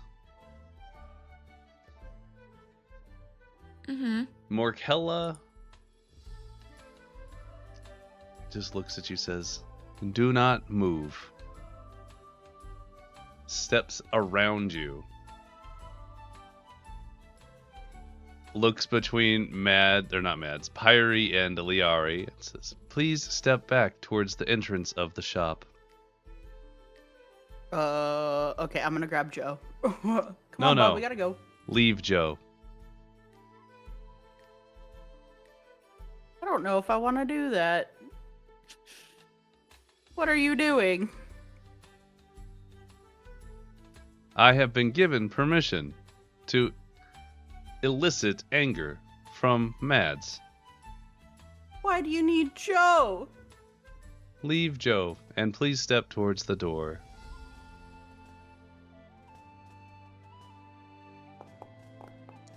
I'll do that, but I'm Ooh. gonna ready like an action to jump in between them if I feel like Mads is gonna attack Joe, or really if anything attacks Joe, I'm gonna be ready to fight back. Joe, having rolled a natural 20, has opted to entirely trust Morkella. And Wow. takes a second, it's like, it's okay, She has never hurt us before, and we've seen some things, so I don't think she'll actually do anything. And he's gonna step towards the center of the room next to Morkella and just 5 feet away from Mads. Maybe 10 feet away from you at most. It's a big shot, but it's not that big, you know. Okay. No, I will back up as told.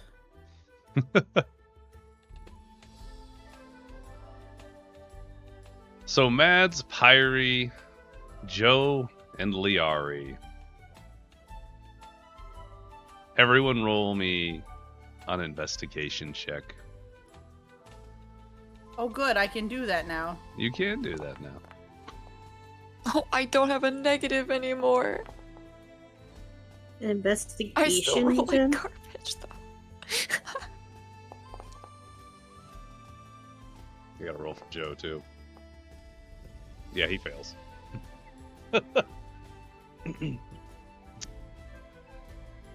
Mads. Remind me, because I think you were the one that saw the giant maw open up, right?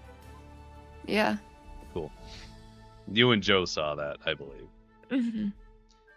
That was just me and Joe. Mm-hmm. You watch as Morkella steps forward right in front of Joe, right in his personal bubble, within maybe a couple of inches of Joe's face. And she stands there for a moment. And then all of a sudden,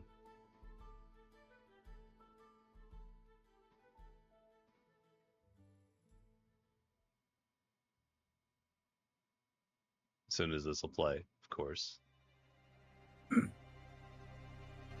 all of a sudden, Morkella's maw splits down the center of her body, becoming unfathomably huge, as she devours Joe in a single bite.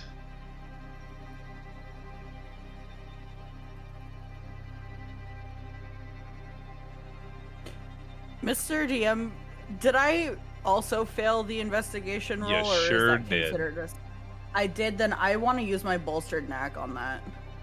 Ooh, bolstered back. Bet. Yeah. Good. I guess I should have told you you failed, yeah. Yeah, I was gonna ask, but then you started doing stuff, and I was My like, I bad, don't know. my bad. That'll Okay, be, so what, it's a 19? 19 now. Okay, you do Yeah. not fail. The DC was Uh-huh. 18. Okay. You watch I'll check off as my thing. an illusion of Morkella steps forward and devours Joe, encasing him, but not like actually eating him. Like to everyone else, it looks like Joe was devoured and is gone. But you see that Cool, there's that changes my action because it was it was either gonna prompt my ready to action or not. Now it doesn't. So now Pyrie and Mads, you both just watched Morkella, the mushroom lady, literally devour Joe in a single bite. Mr. DM. Mm-hmm. I have. Okay, so I know you said investigation for it. Yep. But I have an insanely high perception. Wouldn't I just notice that this isn't what's happening? And also notice the fact that Larry hasn't lunged forward and fucking murdered her immediately. I will say, for the purposes of the spell, it does require a investigation in order to determine that it is not real. However, you do have a high perception, and I will say you do see Liari not react. Harry's gonna base things off the fact that Larry didn't react, and therefore it's just like on edge, but a little bit calmer from their initial reaction of like about to throw hands. Because she isn't moving, and so she's just gonna kind of like stand there, like ready to square up if necessary, but like holds Hambone and Biddy. So, with that being said, Mads, you do not have a high enough perception to notice that your friends did not make a move. All you see is Morkella trying to elicit a response and eating Joe with that terrifying void of a maw that she showed once before that left you traumatized to some extent. And as soon as she Joe, she kind of starts to turn towards you. I'm like ready myself to fight. What is you get one reaction? What would be your if you watch Joe get eaten? What would you do? I would throw my dagger at her. Do it. Now, I would also like for you to roll me 2d100s. wow. Mm-hmm.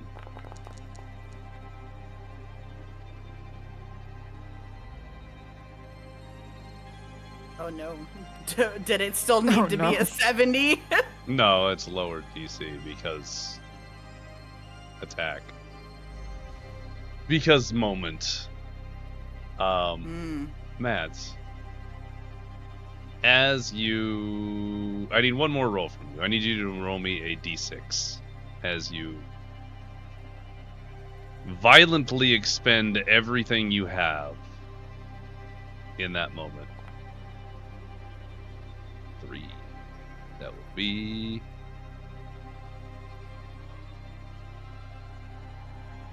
that would be that one.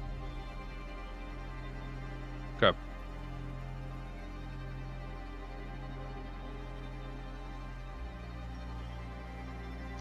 Lastly, the only thing that I need to know is in this moment, as you hurl that dagger, if you had one thing on your mind, what would it be?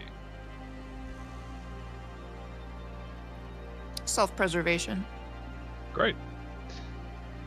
Then, Mads, as you hurl that dagger, you hurl it forward, and as you kind of pull your hand back from the throw, you feel yourself lift off the ground as golden wings sprout from your back. That being said, you do actually hit Morkella. So Morkella does have a dagger sticking out of her now.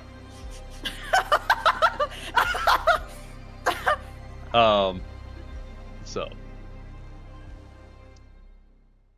You expend that last bit of energy in a huge burst, but it is not red.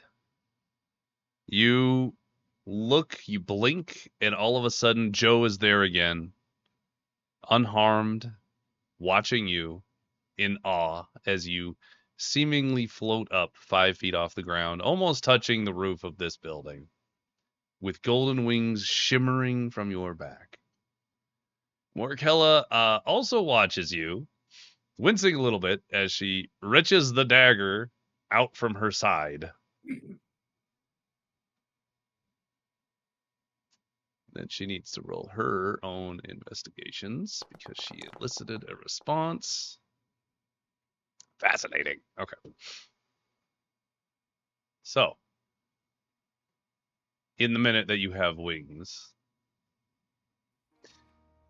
Morkella takes a second to kind of like hold her side, and you watch as she seemingly casts some sort of magic and the wound heals. She steps forward as you float there, hands you the dagger, and then that was a great rendition of anger. It seems you have learned how to unlock its potential, at least in this way. I would be interested to see if other emotions also unlock any more potential. Tomorrow we will try again. Sounds good. Matt's is very spent and sad that they stabbed somebody. So Yeah, I would probably be like, because I saw what happened, so I am not aware that they didn't know what happened. So I'd be like, was the dagger necessary? You could have hit Joe. Joe wasn't there. She ate him. I was trying to save myself. I do apologize for causing panic, but I did request permission prior.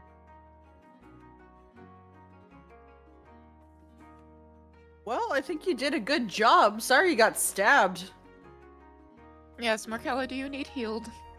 No, I I'm am very fine. sorry. I appreciate your concern.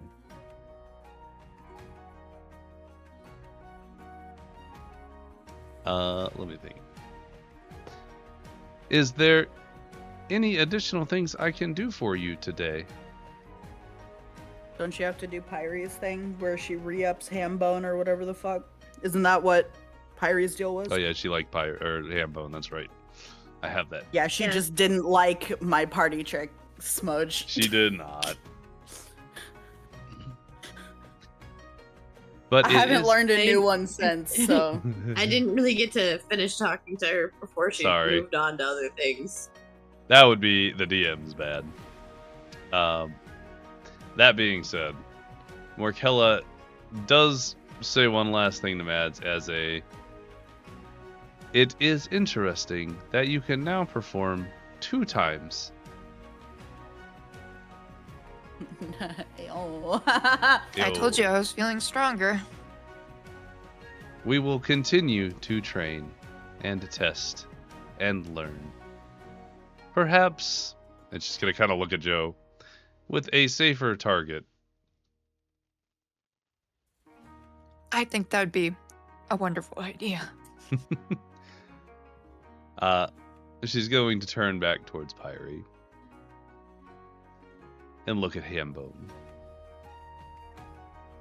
Now,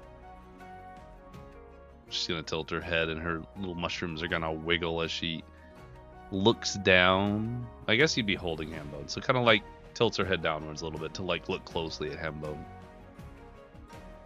Can we recreate this creature?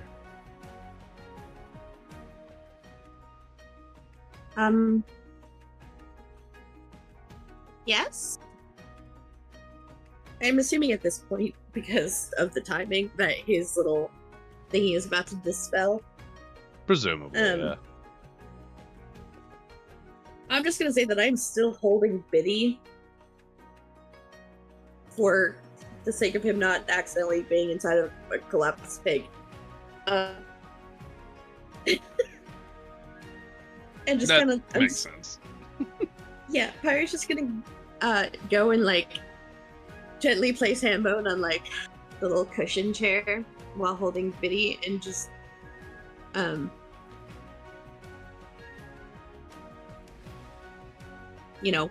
awkwardly waits for Hambone to just kind of like Just to flop. die. Just like to flop over. You could actively choose for him to flop over, or are you just timing him out? I mean, his time would already be coming up, That's fair. so it should be about to end here. Like considering, because it only lasts what 24 hours. Yeah, 24 hours, and I believe it was like last morning, right? Yeah, and yesterday morning was the time that we did it before. So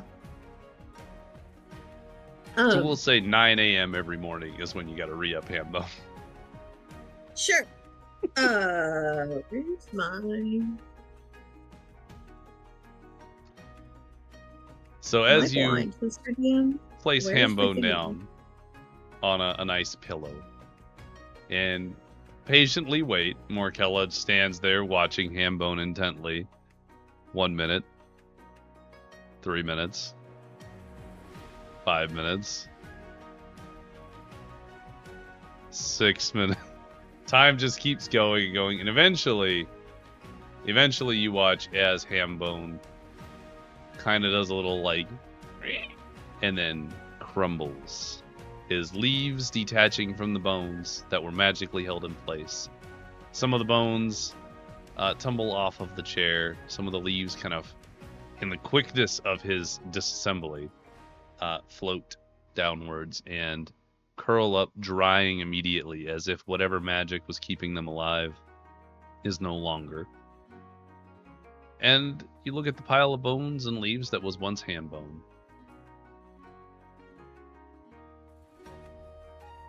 Presumably you re-up him, yeah? Yep. And once again, we recast the lovely little spell for him. Yes. So she can watch it come back to life. Morkella watches with fascination. Mads, you've seen her watch you with the same level of fascination. This is some strange magic that she's not familiar with. As Pyre, I'm just gonna slump and watch. as Pyre wills Hambone back into existence, the little bones picking up off of the ground, flying back up to the chair. The bones sort of swirl around and become wrapped in those dried leaves, which burst with life again. New flowers, lush greens, little vines bursting forth, as if it is some sort of amalgamation of life and death in one creature. As Hambone returns.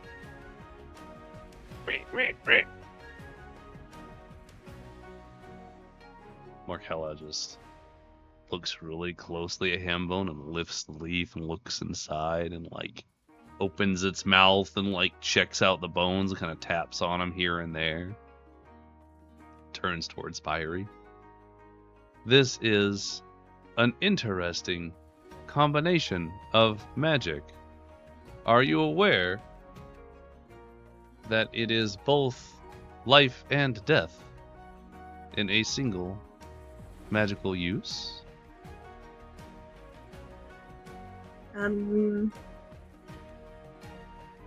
No? Maybe? Kind of. I just did it. It is interesting that you are able to do so, as generally the schools of transmutation in application of creating life and that of necromancy are never crossed. So it is astounding that you can combine these into a single spell. Where did you learn this? For the bone phone. So true. The way I have already forgotten his name. Regulus. Regulus, yes. I had to write a lot on him, so I know his name very well. I learned it from I kind of learned it from a necromancer. I mean, he told me to cast the spell that I knew.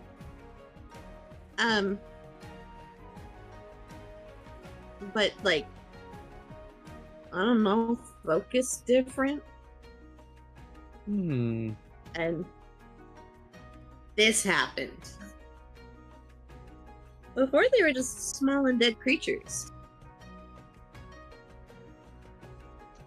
I see. Now he's all leafy. I'm sure many find him adorable. Isn't he cute? Look at those leaves. Likely very cute. Likely. However, the combination of magics in this single spell is unheard of, and I would like to study it further. And perhaps attempt more. Please return tomorrow. Sure. Also, I would like to talk to you about, would you like to also study, when I train with Biddy? What is Biddy? I was just gonna like hold up Biddy to like her face and be like, this is Biddy. You are attempting to train a mimic. Yeah, kinda. At least to not eat us. Or You Hambo. are. I'm currently keeping him inside of Hambo. I made a little nest so he can be all comfy in there. And hidden from anybody else, because that could be a problem. But also so that way I could just feed him by putting things through Hambone's mouth.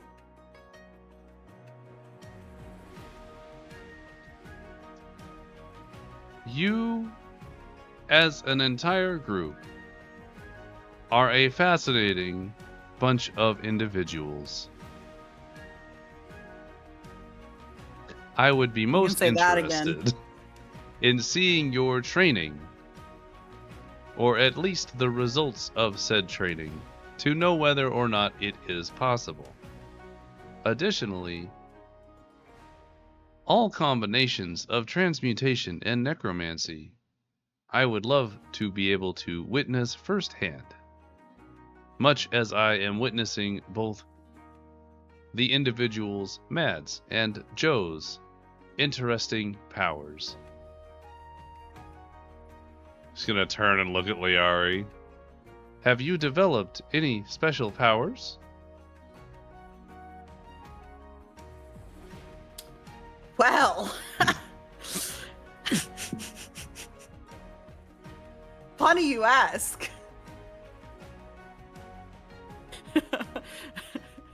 I have this funny thing where I can steal anyone's panties. Do you do it magically? I got some pretty magic hands, that's for sure. If it is anything like Mage Hand, that is well known and documented, and does not interest me.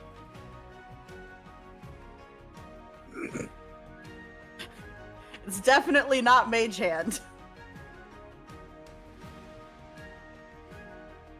Interesting. Please provide a demonstration of this magic.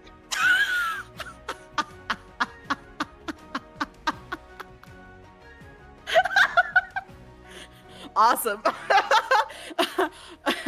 Mr. DM, I'd like to roll to steal Markella's panties. Please roll sleight of hand. Is this really the timeline we're in right now? Sure is. I don't know how we got here, honestly.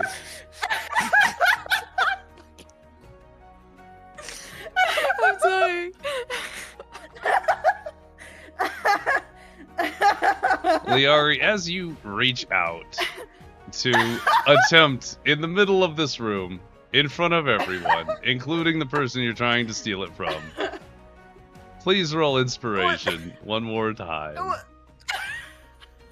Let's go. You want Ryan. higher than a 20? That's so funny. Here we go. I'm interested to see how high we Holy get. 25? fuck. Excellent.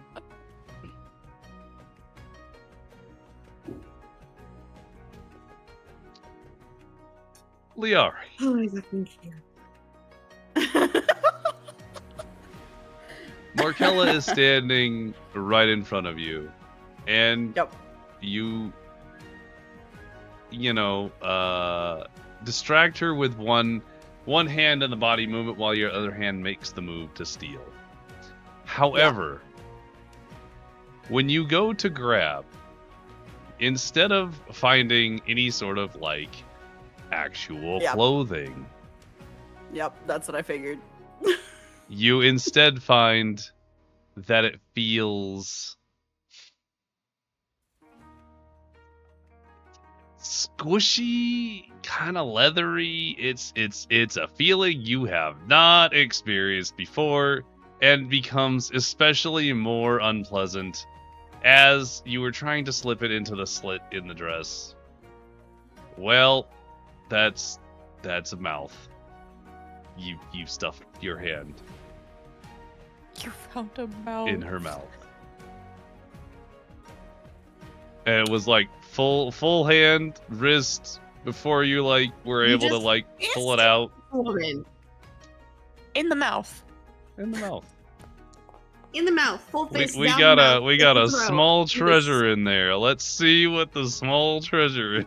What are you gonna pull out of Markella's other mouth? No, A don't tooth? do this to me.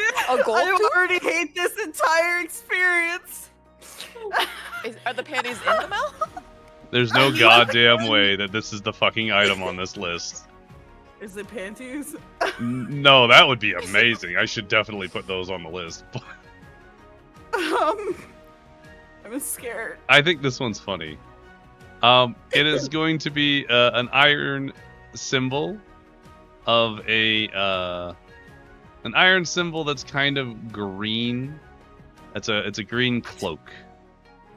It's a symbol of a minor trickster deity. So you can put green cloak, minor trickster deity symbol in your inventory. Good magic. It is worth 5 silver.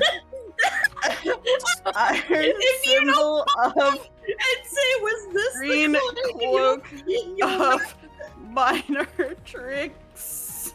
I really need to know what Markella thinks of all this. Worth 5 silver. Like, I'm so done. I'm gonna. Cool. So I'm now gonna that you're done commit. with that, I'm gonna commit. I'm gonna take the thing, but I'm gonna look at her and I'm just gonna say, I think this is safe to assume that this is a first for both of us.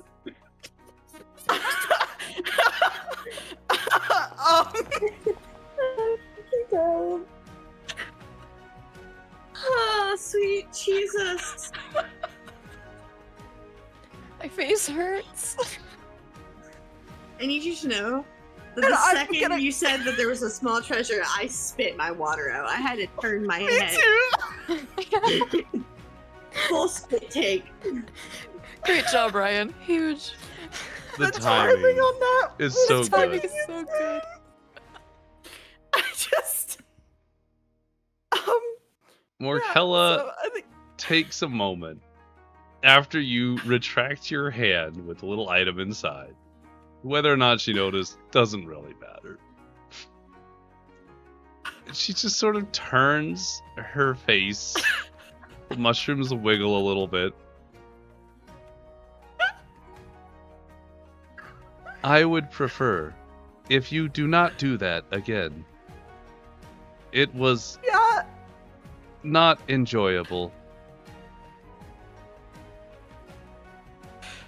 That's definitely another first we'll add to the list.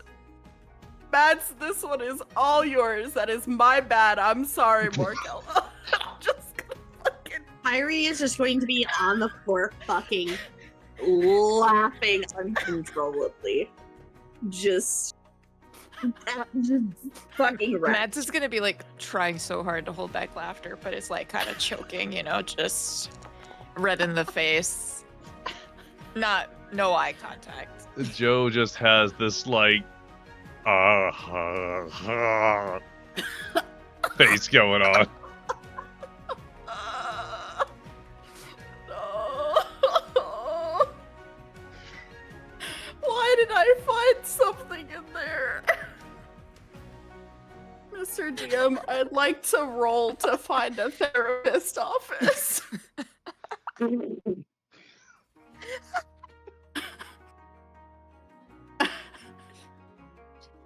Go ahead and roll investigation when you leave. Yeah, I'll Yeah. do that when we leave. Yeah.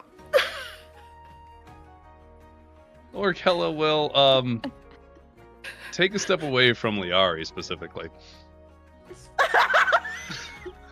Before addressing the group as a whole. If there is nothing else, I will bid you a good day and expect your return tomorrow. Thank you, Markella. I'm sorry for all of the inconveniences we've encountered today. But thank you for your time. Morkella is surprisingly at a loss for words and says nothing as she goes back to what she was doing before you got here. Mentally, I'm gonna be like, okay, let's leave now before she decides to close the door and lock it and never see us again. I did not connect our brains today, so you simply thought that to yourself. Okay. I'm speaking to myself mentally.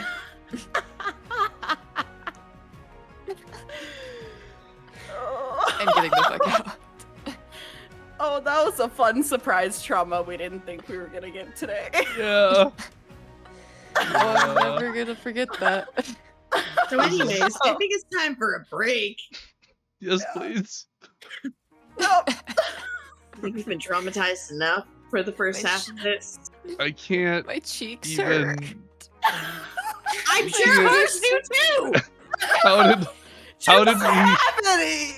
If she did, it wouldn't have been a problem. I don't even think her clothes are real, man. That was awful. The way you described it as leathery. Oh, I'm beside myself. I don't. What? It's just. I'm not expecting my players to like try and reach into the maw of a weird mushroom creature woman that opens I up never saw it. into the. I know you didn't, but like, no one saw this. I didn't see this coming. You didn't see this coming. No one knew. You asked if I knew any magic. And now we're all traumatized. Yep. Okay, Yep. can we just have a quick rundown? Because I need to make sure that my visualization was not as terrible as I feel like it probably was. No. Okay, what do you No, want? no. Because the things that passed through my mind may be different from how it was intended. Okay, Okay. maybe we BRB and Okay. and we rekindle. Well, It just... okay, we'll go to break, and then I will reenact that description when we come back, and I'm a little more composed. So don't go anywhere, chat. We'll be right back with more trauma. Hurrah! Look forward to that. Yippee!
So there I Hello. was, fisting a mushroom.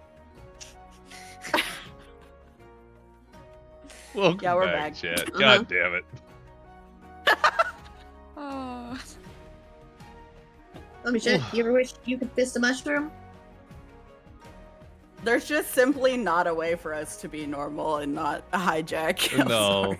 no. I think But I that's said that okay. wrong, but you know what I mean. This, but you know what? This whole campaign's been kind of like insane anyway, so like I feel like it fits in just fine. You know what I mean? A interview question for Mr. DM. How do you feel now that you've written the story of a random degenerate rogue fisting a mushroom? How does that make you feel? This is all on you, Mr. DM.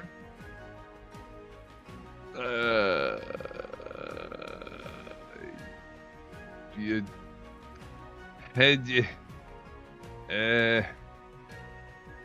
Fuck it. So true. If we get coffee, So true. it's worth it. That's fine. I'm good with that. That's fine with me. Oh yeah, Mr. Okay. DM, I'd like to roll to steal your panties because I ate a chili dog. I'm so proud of you. Oh, but it was right there. Ooh, it was No. on the die and everything. It was right there. Right there. All right. Maybe the next one. Maybe the next one will be good. So, Yep. party. Whoop. You have just exited Morkellas. Where would the party like to head off to next? To wash Larry's hands.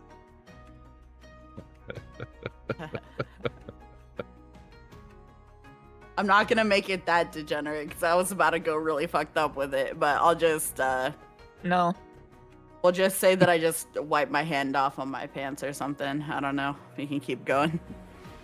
But we want to go see Bennu, but we don't exactly know where his office is? Question mark. We know he is the mayor. High table. You have been invited to visit him in Crest Hall at any time. Slide. You have priority clearance, if you will. So you get to see the mayor as needed without an appointment, provided he's available. Yes. Which Love that for conveniently is us. right across the street from the theater. It sure is. And right Crazy. next to where we are in general. That's nuts, guys. That's nuts. That's real nice. So, At this point, I think I will connect our brains. nope. I did not do that yet today. Nice, a full 8. That's basically just going to be the rest of the day. Because I would say your Sure. time in Morkella's is probably like a couple hours. Well, an hour. Sure. Let's say it's 11-ish. Maybe a little before 11. So, you guys are all connected. The plan is... The plan is to walk in and ask to see Bennu, because we have some things to discuss with him, such as getting paid for the job that we did, but we have no proof, and also we have contract negotiations. I love how much you are keeping track of everything. Listen, my brain is min-maxing. All right, let me pull up my notes. I'm like, we're being fully efficient. If we're gonna go see Bennu, it's gonna be about everything all at once, at the same time. Everything, everywhere, all at once. I am the rock with the Google AIs. That's me. And then I just have panties on my head. Locations, Melody Cove. There we are. All right. So, everybody in the party begins making your way towards Crest Hall, which towers up above the other buildings, being a very large... Oh, I was supposed to roll for a therapist offices. Oh, yeah, go ahead and give me an investigation for that, yeah. Okay.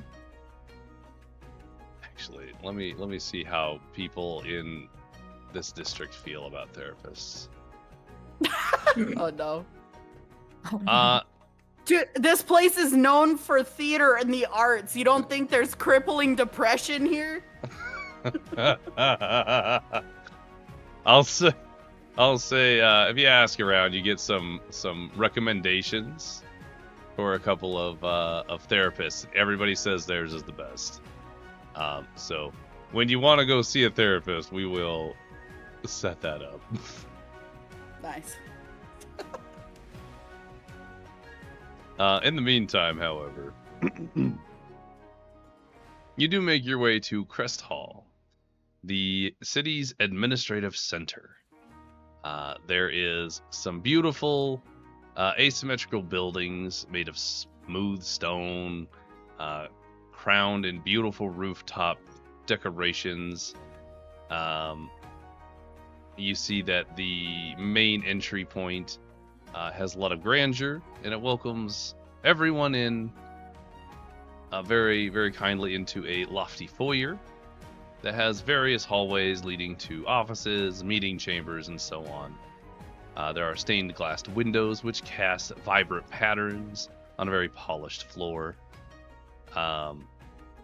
There is multiple depictions of what looks to be different mayors built into the stained glass windows, and you notice that a lot of them have a lot of similarities to Bennu that you have met as well.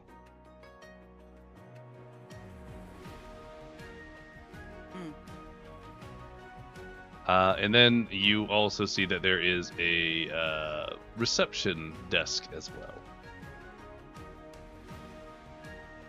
So presumably you want to make your way in, talk to the receptionist, I'll say for all intents and purposes. The receptionist will guide you towards a specific meeting hall towards the back of the building.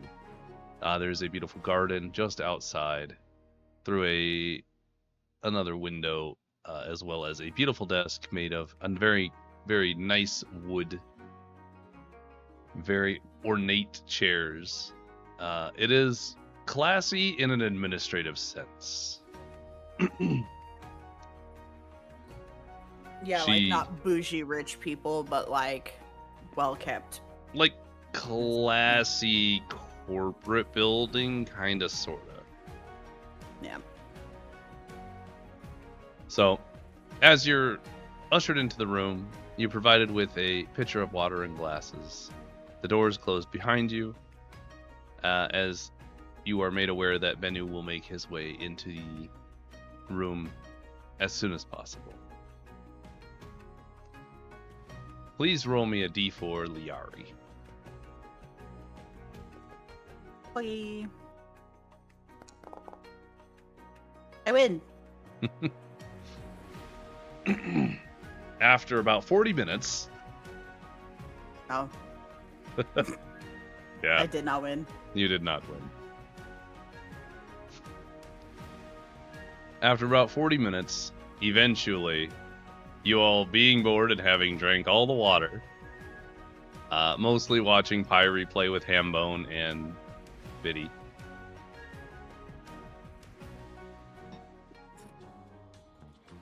I'm just staring at my hand for a lot of that. You eventually hear a clack, clack, clack as a thicker shoe hits the tiled floor outside. The office doors open wide, and in steps Bennu the 12th. Closing the door behind him, he steps forward and greets the group. Well, hello there. A pleasure to see you all again. Hey, we're back. We have some Nice to stuff see to you talk again. about with you. I am excited to hear about your progress. He makes his way off to a seat at the table, not putting himself at any particular point on the table, just sitting down.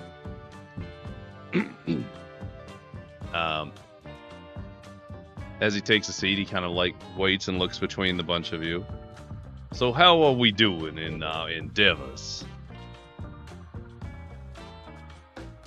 Well, we have a couple of things to update you on. First being the special job problem monster hunt that you needed taken care of. That's done. That monster's gone. Wonderful. The only issue being is, in order to get paid, we need a sign off from you specifically to say that we did it. So. That sounds very strange. Did you not perhaps grab some sort of proof that it was slain? It might have sunk into some gross, nasty ass water. Yeah. When we defeated it, it started sinking, and we tried desperately to get something, but Pyrie and Mads, It was roll me a gross. deception roll.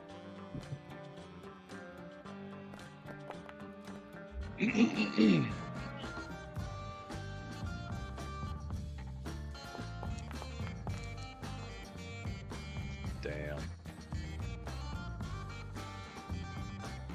Even with his modifier, it's not good. Wow. I see.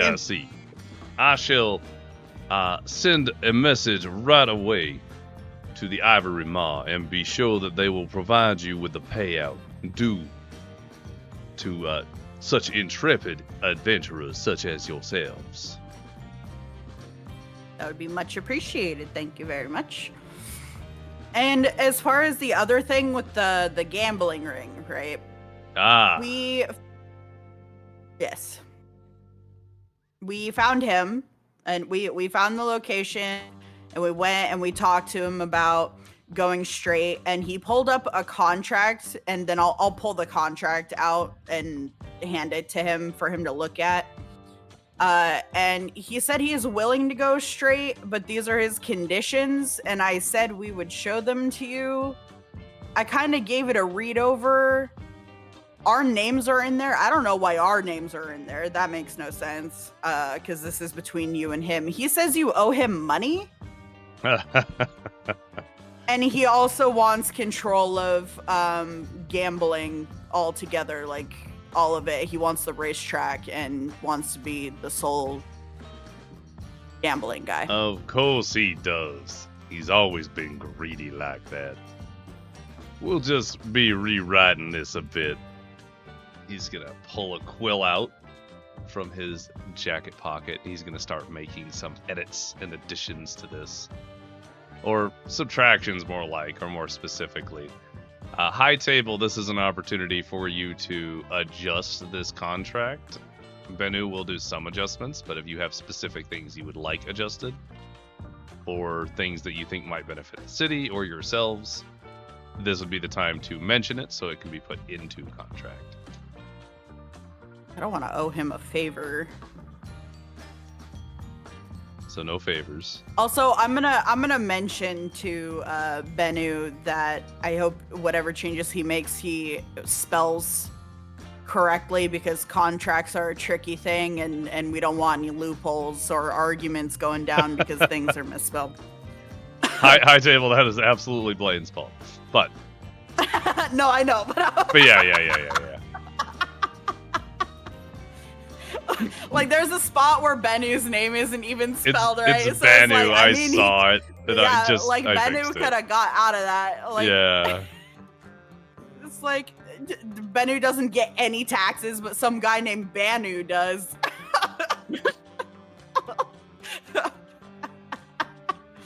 I don't know. Okay. Realistically, him having a monopoly on all gambling is like a bad idea, but I don't have any reason to disagree because that's not my problem. So really all of that is up to Bennu as far as how much he wants to provide and how much he's willing to allow Tarvalo to take in licensing fees. He can deal with his own ability, whether or not he wants to owe favors. He's in debt to this man, so I don't know. True.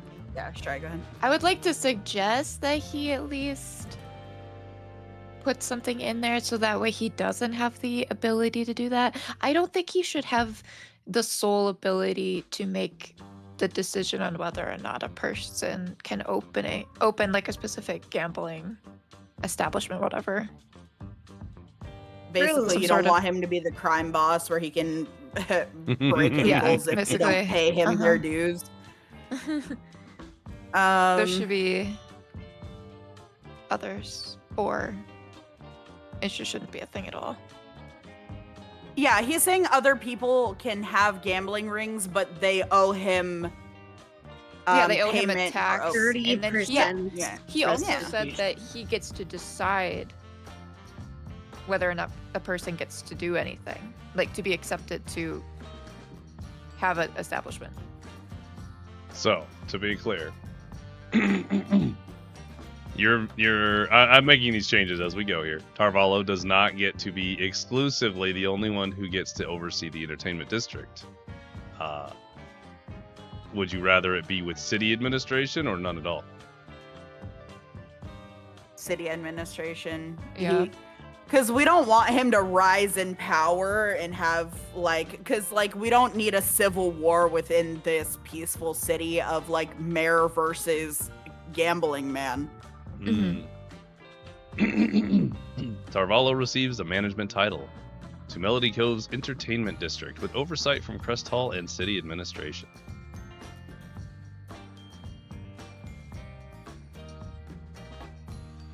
But yeah, as far as the favor stuff goes, I don't want to owe him any. There are no owed favors. Fun fact, as a high table thing, you definitely could have negotiated these things with Tarvalo as well, which I find entertaining. Yeah, but we were going off of the basis of all of our characters are stupid and don't know what any of this stuff means, so it's like, here, Bennu, you decide. Yep. That's the only reason. At least in my mind, that's the only reason. I like that he's wanting to redevelop the slums with higher quality housing and clinics, but I worry about this is going to get real political in my brain, so you can tell me don't if that's not the intention. Oh, sure. Typically when that happens, that means the poor people are actually forced out. They don't get an upgrade. They just get kicked out altogether. I don't want that. I want better things for them, but on I'm going to use funny words here, from a socialist standpoint, right? They actually just get access to stuff. crazy idea that. I know, Crazy. silly. So like, if that was your intention, awesome. But my brain's like, wee woo, that's some bullshit. That sounds great on paper, but in practice, they're gonna fuck people over.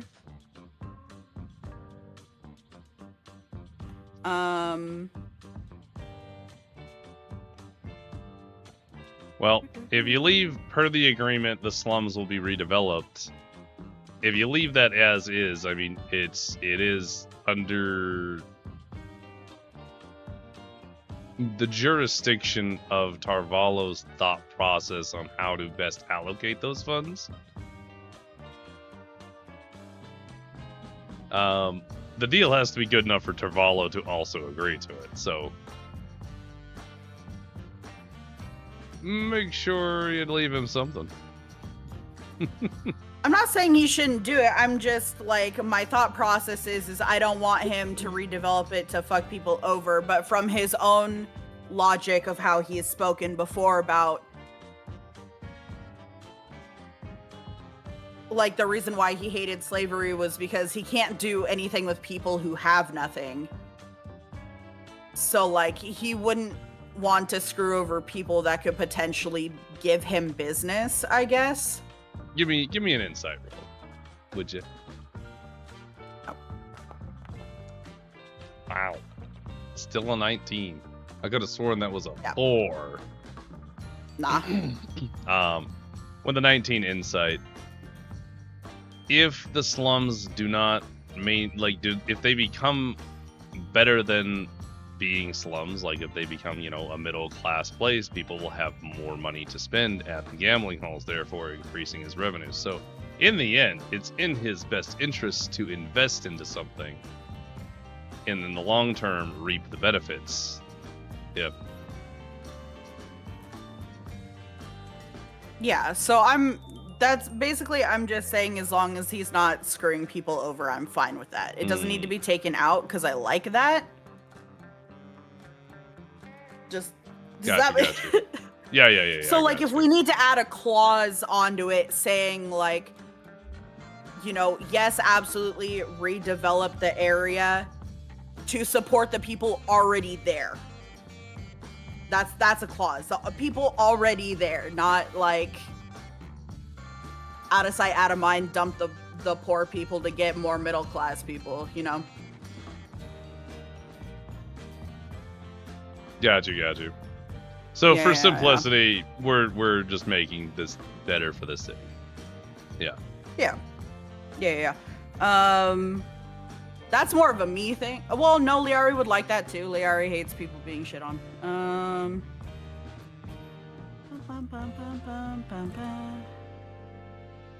So for the players, The deeds in city management reverting to Tarvalo. I feel like the contract would have to be airtight for that to be able to stay there, because that's bullshit. That's Yeah. like if Yeah, that's gotta go. that's either gotta go or the wording needs to be airtight where he can't pull some like loophole that says, oh, you didn't uphold this thing in this specific way, so now everything is mine. I have adjusted it based on your statements so far and Benu's own adjustments. Favor holders on for mutual obligations as determined by the favor holder. What is a favor holder? What does that word mean? Favor holder would be, it's worded poorly, but it would be if you owed a favor to Tarvalo, he could call you at any given time. Oh, okay.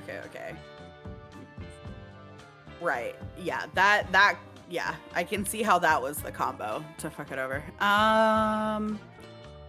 Yeah, other than that, yeah, I don't know why we were in the contract at all, but if we need to throw in something to incentivize him, what would we be willing to throw in? I don't really want to owe him a favor, but if we don't want to owe a favor, I was gonna say maybe we can potentially offer him a place like in the city government, like be a part of it. What if we offer him one, like, service from us? It's not a favor, but it's like if he has, like, a contractual job, we'll give him one for free. Mm-hmm. Or if he, like, wants, like, materials or something. Right. We can go on an errand for him that's above board once for free. Sure. Yeah, that sounds good. All right. Cool. That way we didn't take away all of his funny little things.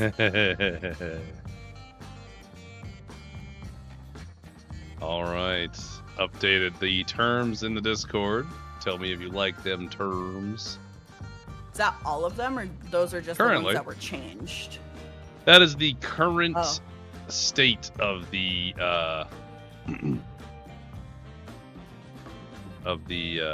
agreement that you'll be returning to Tarvalo with. So it's about half of the initial bullet points, many of which were actually absolutely bullshit. On purpose. Can we change 100%. commissioner, like chief commissioner, to just commissioner? Ooh, you can, yeah. I don't want to be chief. Oh, you just hate him. Love it. I feel like Ben is fucking us here because he wrote, "We'll still do the favor, and it will remove any and all lingering debts owed." But I guess depending on the favor, it could be worth 17,000 gold. So I guess that's fine. Right. But I feel like that might be the tipping point that fucks us here. Well, Maybe he's just like so greedy that he would rather do the favor than pay the money. maybe. Okay, but what if the favor is like, okay, I want control over everything in the city, blah, blah, blah, blah, blah. Oh, true. Right? Man. Could be. You could bring that up. Is that... Yeah, I'll Presumably, ask Ben. if you say you bring it up, then you brought it up, yeah. Well, fuck, but my characters are stupid.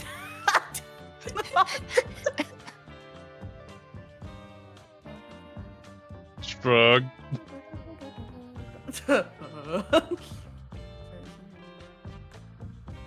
Okay, I'll just bring it up in this regard. I'll just say, Benny, are you sure about owing him a favor? He seems to collect those like crazy.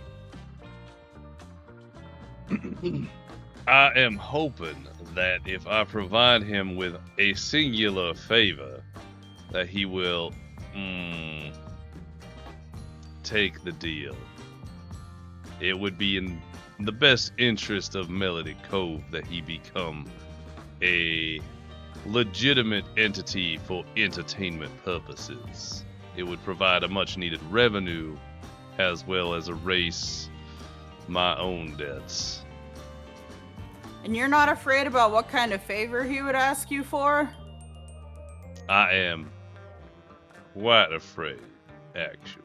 But I do not have 17,000 coin of my own to just provide at the whims of this individual. You don't want to build in any like safeguards? You're gonna say safeguards, he's gonna think a little harder about it.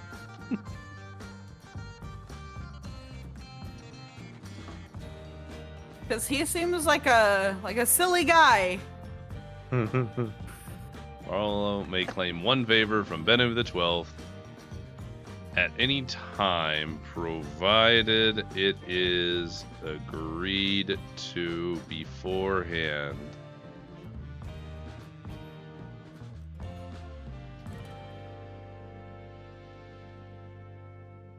By both parties.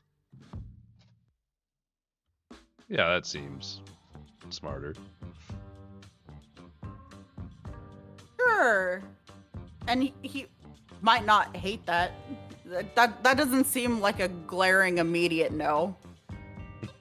Let's see. So what were the toys we took away? His ability to... We took away him being a crime boss. That's what we took away. Essentially, We you took him away all of his power. He can't be like the ruler of New Vegas anymore.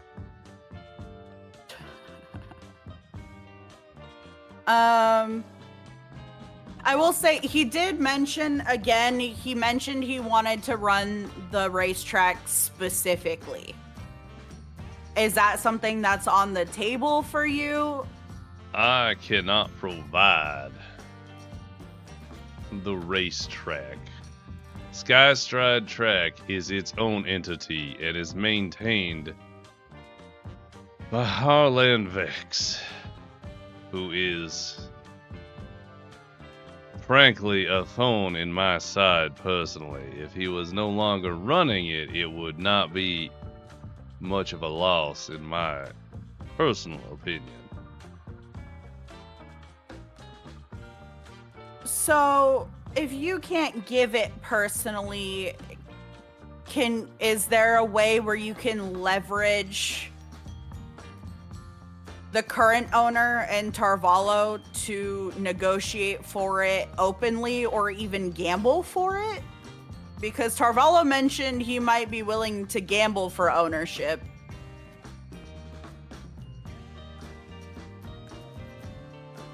I think that could be something we could arrange. If Tarvalo is willing to gamble something of enough value against the entirety of Skystride Track, I could be the arbiter of this particular deal in an official capacity, mind you. However, he's going to look very closely at the group of you. I do not want to know any specific details. I am arbitrating the deal itself and nothing more. That sounds like that works for everybody involved and not involved. I'll give some head nods.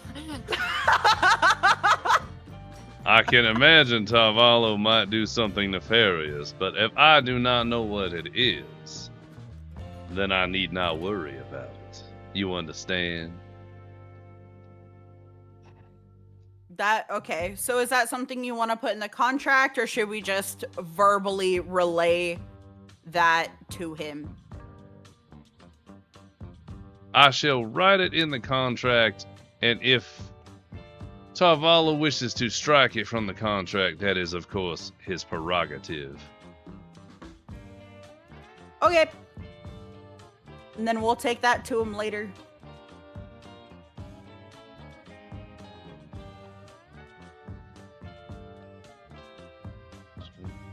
Ari's gonna There we are. hold up a little hand bones, little hoof, and wave at the group and be like, "Are we done talking contracts?"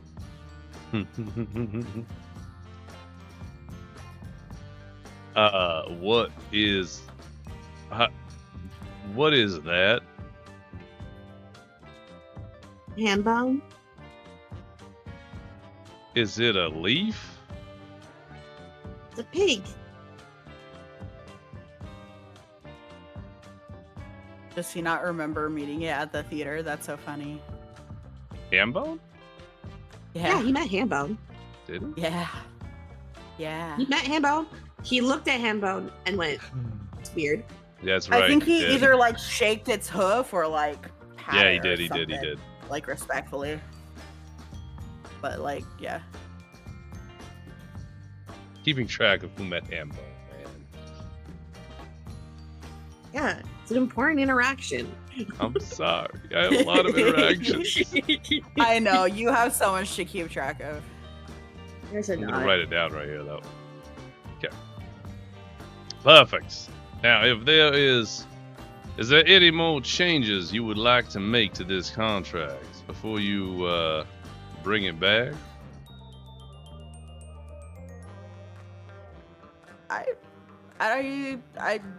If you looked it over and you're okay with it and we're fine, probably with it, should be good. Perfect. Then I shall eagerly await any updates on this contracts situation moving forward. Sure. Also, Mr. DM, is this a normal piece of paper or is there some fucking bullshit juju on it? I have no idea what you mean. Bullshit juju on it. Oh my god. Like, if we sign this, is it gonna magically go back to the original contract writing regardless of the fact that we wrote over it? Should we write it on a different piece of paper? Maybe we write it on a different piece of paper. You could perhaps also bring the current paper back to Tarvalo. Yeah. I'd like to do detect magic on the paper when we leave. Okay. So are you guys leaving Crest Hall now? Yeah, because he said he was gonna do the thing for the job, and I think that was all we had to talk to him about, right? Yeah, I think Presumably. so. Updated. I don't remember. Yeah, so I think we're probably pretty good. We can leave. We'll be like, well, thanks, Bennu. We'll keep you posted on how contract negotiations go, and good luck with the rest of your day, Mr. Mayor. I do appreciate you coming down and working with me on this situation. Hopefully this works out in all of our favors. Agreed.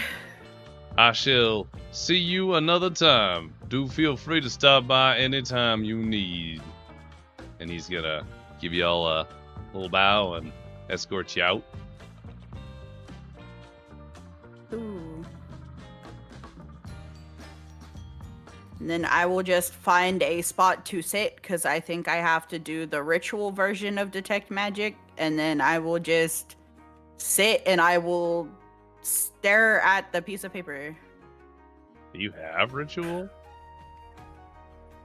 I have detect magic. I don't know which one it is. Ah.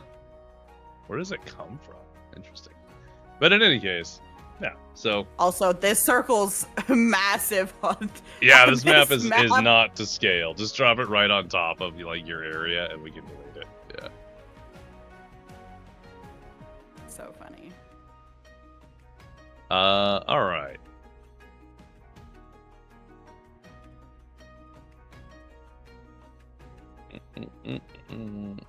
Okay, so your detect magic does determine that the scroll itself is illusory, and that there is some sort of binding contract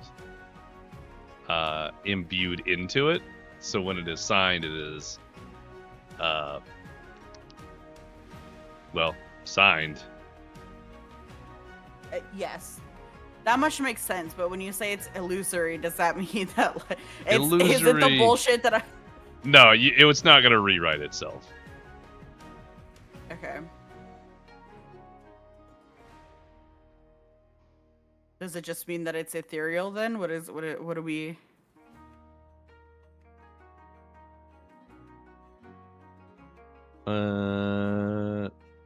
Well, illusory in the sense that the writing on it just kind of, like, the scroll itself is black and the writing kind of floats on it a little bit. Oh, okay. So it's Um, aesthetic and not anything. Yeah, They it's will. not anything that's gonna, like, explode on you or anything like that. It's like, Okay. it'll be the equivalent of something along the lines of, like, a glyph of warding. So if you were to break the contract, like, a spell would be cast upon you upon breakage of the contract. Okay. Nifty. Well, then Yeah. I'm gonna look at the party and mentally say, so that people don't have to be up in our business, and just be like, well, it doesn't look like this is any sort of trick or anything like that, so I think we're safe to take it to Tarvalo. Hopefully he likes it. I don't know. So, party, where are you heading off to? Excellent question. What time is it at this point after all that? True. It was like 11 when you left Twilight Arcana. It took 40 minutes to see Bennu. Let's say another half hour to an hour in order to finish the contract and leave. So probably close to 1.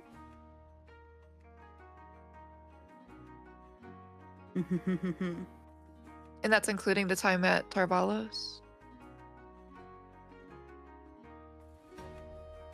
Have you been to Tarvalo's? We haven't gone to Tarvalo yet. Oh, never mind. No, you were at Crestal. You were talking to Bennu. Oh, yeah, okay. I don't think we had anything else to do in particular. We did technically take another hunting job, but that's like a whole... That's a whole session. That's a whole thing, and if we die, then the contract makes no sense anymore. Yep. That's the next episode, episode 30. Episode 30, the Episode party 30, dies, they're reincarnated. The party perishes. The end. And it wasn't even the mimic. It wasn't even the mimic grows up and goes on a revenge streak. Oh, we make Batman? Inadvertently. Take care of my boy. Hambone is just the Joker.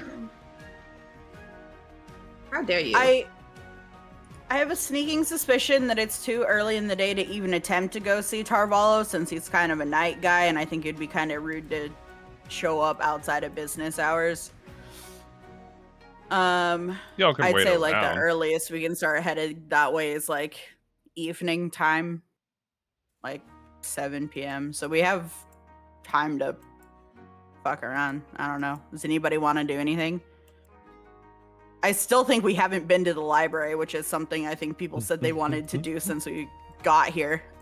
Yeah, I remember saying I'd like to go to a library in like session 1. Maybe.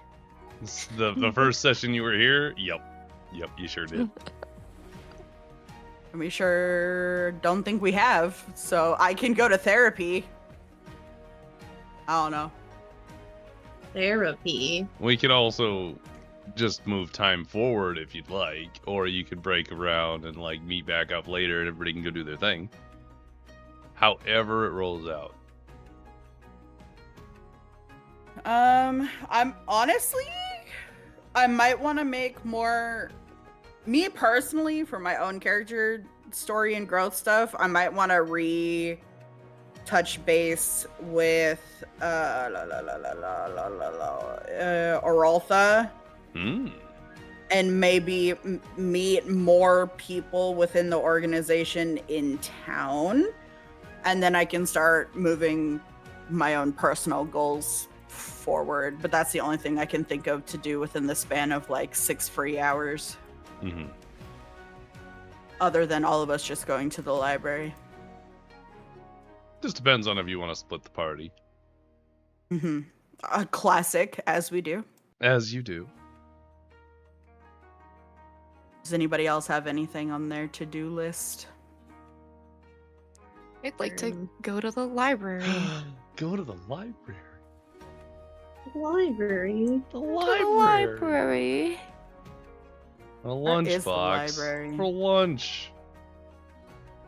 Going to the library. Oh, there it is. Library party? amusing, right? Yep. I will, if they're okay with splitting the party, I'll let them go to the library if they want to go, and because I'll go to the Kindle and Crucible. Pyre, would you like to go to the library? Would you like to go somewhere else? On many images to click away.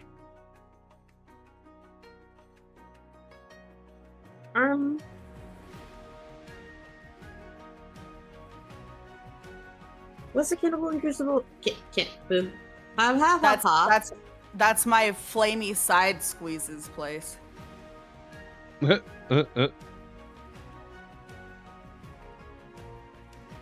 She's like a smithy person, right? Yeah. I'm going with Larry this time. Woo! That's very funny. Larry's trying to babysit Pyrie. That always goes well. It's gonna go great. Joe's gonna travel with Maz to split the party properly.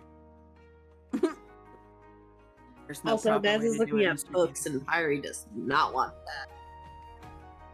So I'm gonna yeet you two over here, and I'm gonna yeet these two over here. Yeah, bear. We'll start with the Oh, being library, tossed. because I'm excited to start with the damn library. Oh, wow. It's not like I've had this written for a while. Yeah? No way. I wouldn't. No way. I wouldn't believe great that. No idea. way. The images.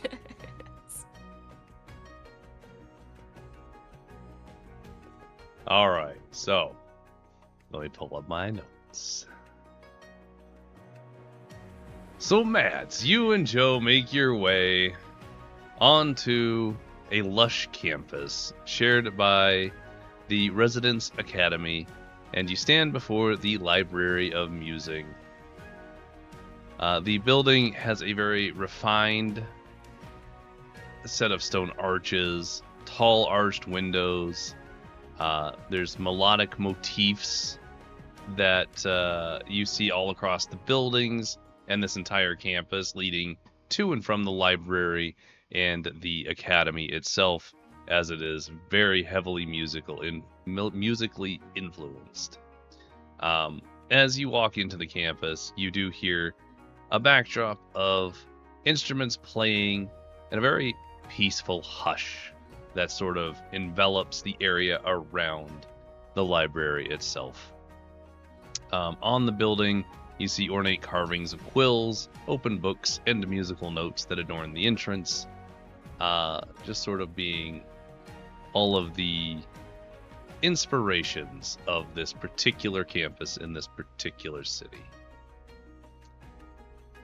As you step inside, you find yourself in a sprawling, high-ceilinged hall, lined with towering bookshelves. You have the faint smell of parchment lingering in the air as soft lanterns cast warm glows in the more darker corners and alcoves in the library, and the natural light that comes in from the magnificent stained glass ceiling and archways let in enough light for most areas to be perfectly visible. As you walk in, you do see that there are many tomes that carry, or many shelves that carry tomes about music, composition, etc., etc. There's also significant sections devoted to regional history, arcana, natural sciences. There are staircases that lead up to the multiple levels where more specialized volumes might await, and there is a small research desk that is staffed by robed assistants who direct visitors and students alike to their appropriate sections. How would you like to engage? I would like to find someone that works there. A smart idea, indeed.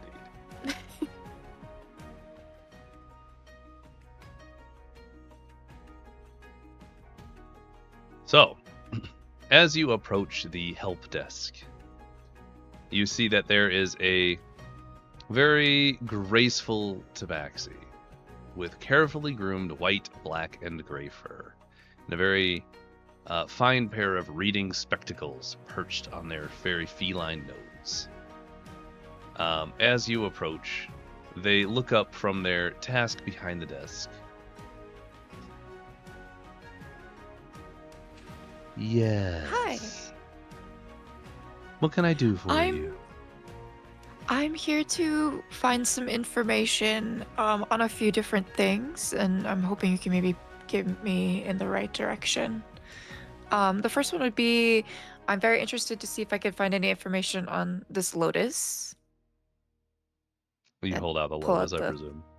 yeah, pull out the lotus and Uh, show it. Botanical volumes will be available on the second floor.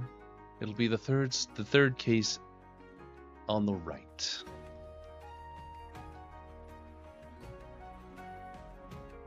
Perfect. And the other one I would like to know about, I'm looking for information on gods and goddesses. A mythos, gods, and goddesses will be found just 2 shelves away from where you are already headed. That'll be in between botanics and history. Perfect. Thank you so much. Madsel, scurry off. Scurry off. Hang on, wait.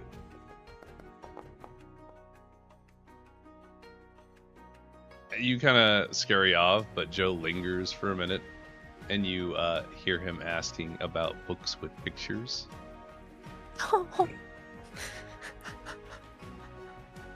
Precious Sweet boy. baby boy. He's directed to the lower shelves, kind of in the back corner. There's like you see it as you're making your way to your section. It's like the kitty section. Oh, honey. Go play I Spy. Mats, will you go Okay, ahead I Spy and was make fucking me- goated though. It's so good. Will you It's make so good. me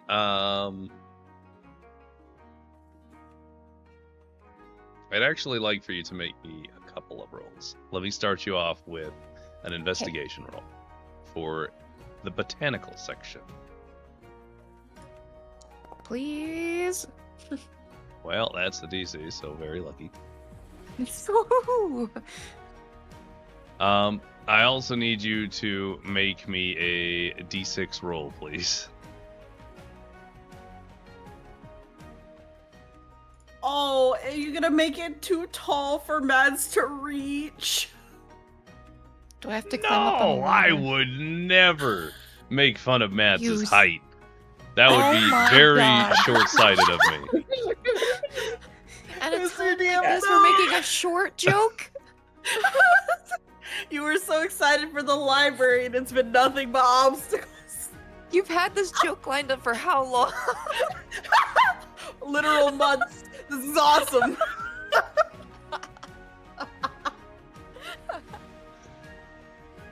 He's been waiting.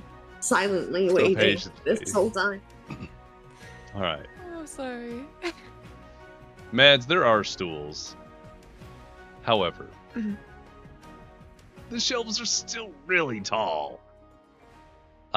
You spend the D6 was you spent about 3 hours looking through all of these botanical volumes for anything about this particular type of lotus. You found plenty on lotuses that grow in swamps and whatnot, but none that are magical in general. Eventually, after clambering up to the higher shelves where the dustiest books are, you pull down a particular volume called Intrinsic Botanica, Volume 1, A through AE. This particular volume is coated in a thick film of almost wet, humid dust. It has Ew. obviously languished on this shelf for ages. When you open the book, however, the pages exude that crisp new book scent. You might be the first person to ever open this, or at least one of the few who ever did. As you read through this book, you do find some interesting information and a drawn image of the exact lotus you carry. The botanical record reads, "The Aestus bloom cannot survive outside the Isle of Eternia. All accounts regarding the specimens note it withering within hours of leaving the isle, whereas the explorers would perish within a week or so. The species is described as unremarkable beyond its striking white coloration. The Aestus bloom has no known magical properties. However, in the cliff notes, and written in the margins on the side of the page, there is mention of an exceedingly rare anecdote known as the contrary bloom, an Aestus bloom that didn't wilt upon leaving Eternia, nor did the explorer perish. The account is noted to have taken place approximately around 823 AS. I will provide you with all this information, and you can discern how long ago that was.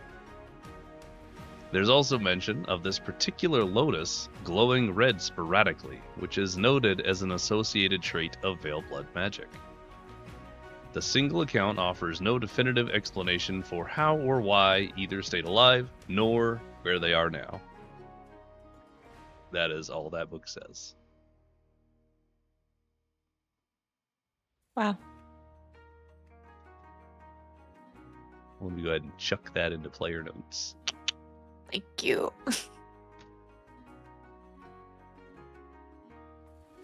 Neato. So, would you like to try your luck in the other section? Yes. Investigation check, please.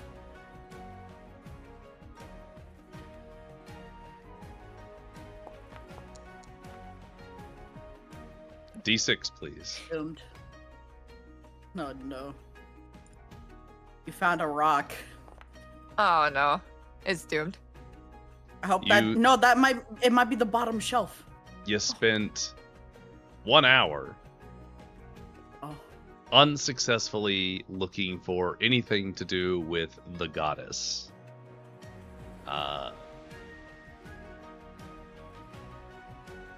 Can I try give me- looking again, or can I You can. move on to another subject?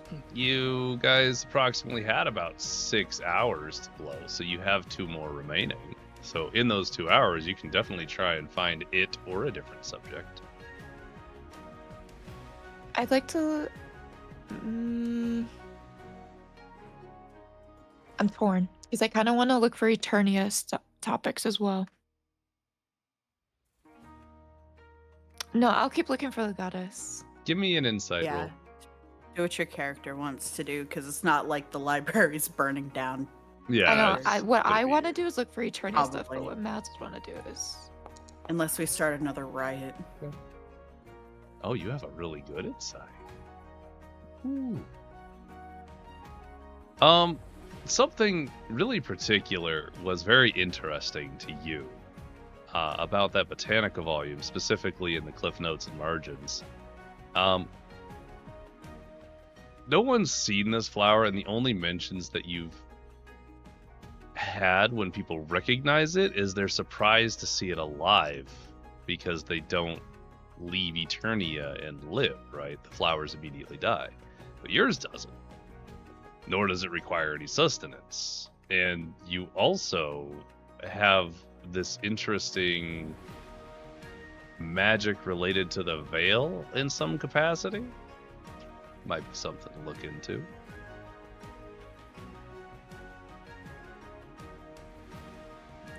Ha ha ha. I would like to It's- look into. I'd like to look into magic of the veil, if possible. Sure. There is other stuff. I just wanted to give you an insight, which was DC 12. But go ahead and give I me will follow another the investigation. insights. And then another D6. Ooh. Oh, Ooh, that's Ooh, good. that was pretty good. That's good. Hopefully 2 or less. Very wow! nice. Good 1 shit. hour. Let's go. That's so good. Time to spare. You can even have dinner. All right, this one I'm not going to read all of it to you. I will send it all to you, but I'm going to cliff note it for you. you find a book, very slim, very thin, that shows an obvious amount of wear with a very cracked spine and many pages stained or missing entirely. Even so, the surviving texts are remarkable, if scattered, proposing theories on veil magic and its origins. The title of the book is Beyond Mortal Limits, an incomplete study of veil magic and miasma. The takeaway points here is that it has 4 major things that you can determine, which is veil blood, which has to do with specific families within the Echoing Isles, which have genetically adapted to any sort of miasma or the use of veil magic. They're also considered to be mutated or resistant bloodlines. Veil magic is supposedly a specific magic which can only be wielded by those bloodlines that have adapted to the miasma. The miasma itself is described as crimson energies, which is theoretically left behind by an ancient cataclysm, which supposedly is commonly referred to as the Shattering. And lastly, miasma sickness is a sickness that eventually kills everyone who walks upon Eternia. At the time of this writing, miasma has lessened to an extent where exploration is possible without death, claiming the explorer shortly after. However, it still takes healing magic and resistance tonics or powerful magic to survive on Eternia. Anyway, let me send that to you. Woohoo! Reading. So much information.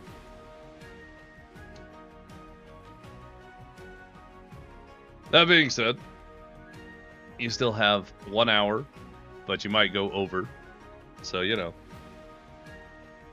I think I will take my winnings and leave. You won a lot. Mm-hmm. So, you eventually head down looking for Joe. Joe has been reading a whole bunch of, like, kid books, like chapter books. He went from picture books to chapter books, and he has laid down on a desk, and he is currently doing a little, like, snore as he is falling asleep reading. I'm gonna nudge him. Come on, Joe. It's time to go. Okay. It's okay. This is a great place to nap, buddy. You and Joe, after 5 hours at the library, make your way theoretically towards the inn, as you did not establish a meeting place, but that seems like the most likely of meeting places. Yeah. So, Liari and Pyre. Rewind 5 hours. You've made your way to the Crucible and Candle together, and you hear clang, clang from inside.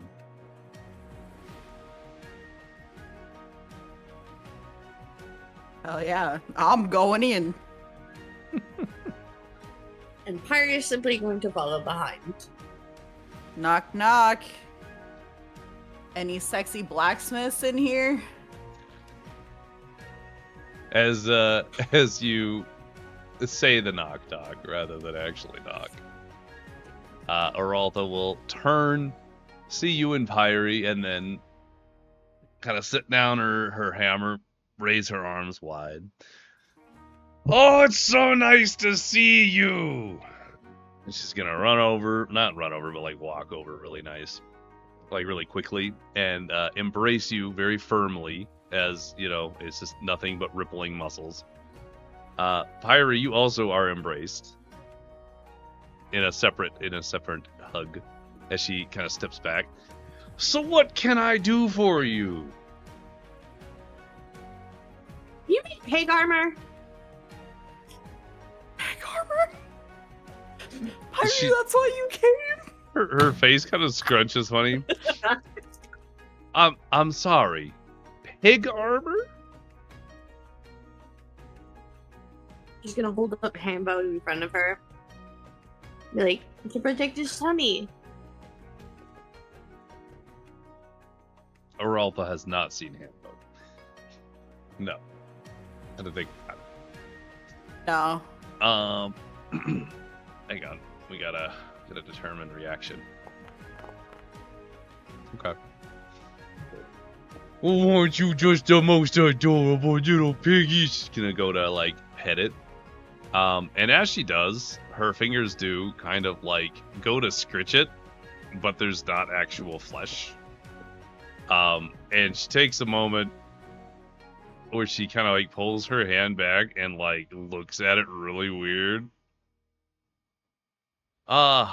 What's wrong with your pig there? What do you mean? There's nothing wrong with him. I just fixed him this morning. What do you mean fixed? I gotta fix the thing so his leaves and his vines didn't fall off. Well, more like I had to put them back together. Your bones kind of fell out on the floor. Pyrie has an interesting connection with animals, and this is her pet that she keeps around, and I guess now she's wondering if you have armor that would fit said pet. Araltha will gingerly reach back out and kind of lift up a leaf and see that it is in fact a skeleton. Is Biddy inside of Hambone right now? Yep, he's comfy inside, like tucked away in like the ribcage. Yeah, like ribcage tummy area. I made him a nest. So this is an undead pig, and it has something gloopy living inside of it? That would be Biddy. Biddy. It's a 2-for-1 Baby mimic. special, this pet. Dare I ask? It's a baby mimic. Oh, baby mimic. Liari, dear. Yeah. Why do you have a mimic? That's an excellent question. I've asked Pyrie to get rid of it, and she wants to teach it tricks. And Is that possible? we're gonna find out. I told her if Oh, it takes the Pyrie's been finger off, pretty we good. can't put it back. He's been doing pretty good with the buffs that I've been giving him, and he hasn't bitten Hambo. So we're Well- doing good. Ham bone is made of bones. Don't they like flesh? Mimics will eat anything. She's just gonna blink for a second. Right. Moving on. Well, I need some type of like armor or something to kind of tie around Hambone, other than just like his little leaves, something that protects his belly and like his torso, because that's where Biddy lives. So like, you don't need Biddy falling out anywhere. Is it And you're a blacksmith, so is know. it armor or a cage? it's protection for Biddy and Hambone.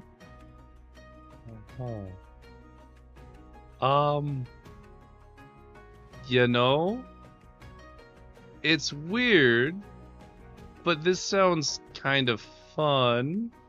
So sure, I'll make some armor. Yes. Thank you. You'll probably need to provide the materials, or at least a little bit to cover the costs. Sure, what were you Fantastic. thinking? What do you need? I'll get whatever. I specialize in metal, so what kind of metal would you like? Something Iron? sturdy. Steel?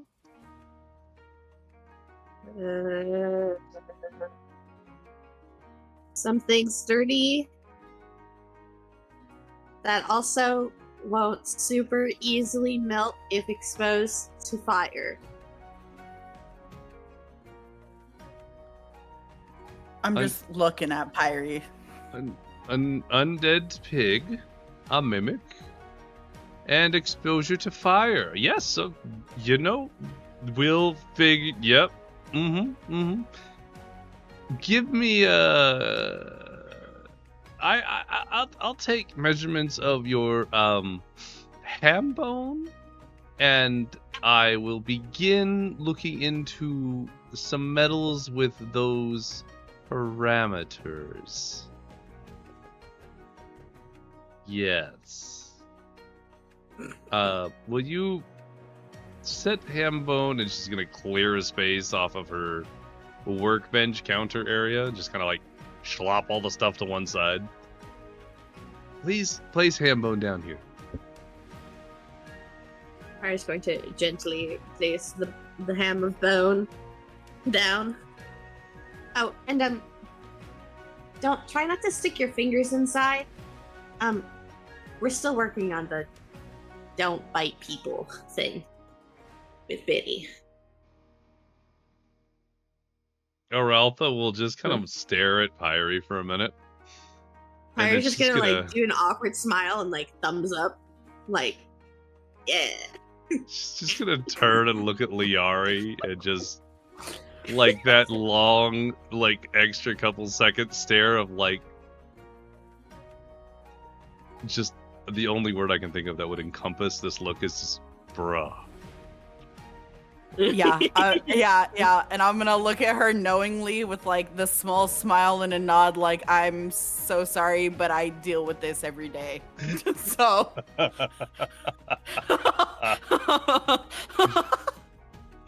she will begin doing some measurements with a small like measuring tape that you might see in, say, like a tailor's shop.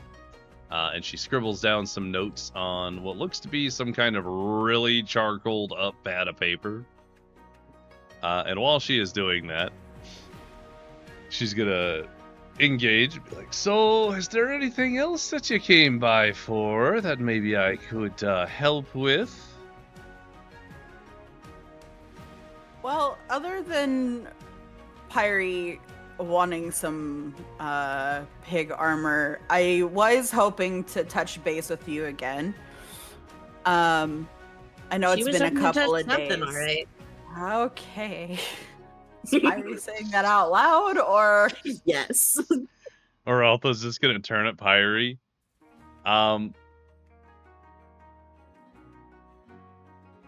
Liari, roll perception, please. That's the one I'm not good at. Oh, okay, good enough. Good enough.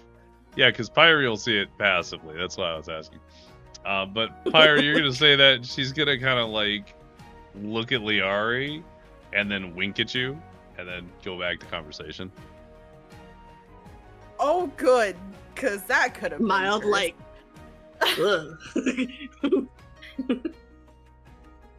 Just the little, just like, oh, that's gross, kind of like movement. Less at you and more aimed at Liari, yeah. Yeah, more like the whole situation. Yeah. Yeah. I'm taking strays. I'm just here. Okay, so what was I saying? Like, I was hoping to touch base because I know it's been a couple of days since we last talked. Yeah, and I was hoping like to see if it's possible to set up a meeting with more people from our group, so that I can start kind of making connections. Actually, yeah. There's gonna be a big meeting. I believe it's gonna be the night. Wait, what day? It's gonna be the day after. So today is day 1, day 2, day 3, day 4. It'll be about 3 days from now. Apparently, we're waiting on a few more members from other cities to arrive. I guess it's a big meeting, whatever's going on. If you're familiar with celebratory things around here, there's something called the Dusk Derby happening. It's the day after that. Okay. Is there any requirement, like dress code, or do I need to bring anything, or? You just show up here and I'll take you. Oh, date number 2. I'm down for that. Presumably, if you trust your friends too, they can come as well. I was just gonna like shoot Larry a look of like, if you're going on a date, don't you dare bother bringing us. Well, that's different because the last time y'all were like, I hate when you bring your bitches. Yeah, because when we plan something and then you decide, well, what if we kill 2 birds with us, and we're like, God, what the fuck? Because you're just flirting and trying to get in their pants, and you're distracted. But like, if you're planning a fucking date, go on the fucking date, man. I'll just Couldn't have said it better myself, honestly. This is beautiful. You're at the library. Shut up.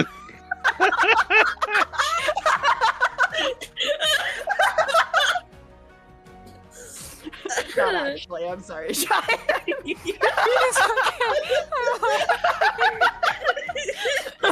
All the way at the library. I'm laughing.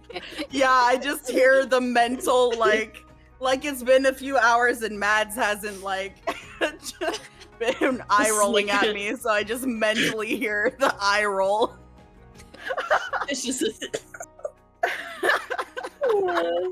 her spidey senses, her Larry senses are tingling. I'm just like, oh no, something's happening. I can feel it. Larry's hitting on a woman again.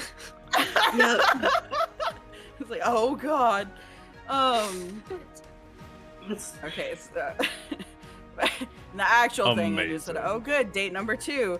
And then it's like, you can bring your friends. I'll be like, you know, I'll ask them if that's something they're interested in, but I know sometimes...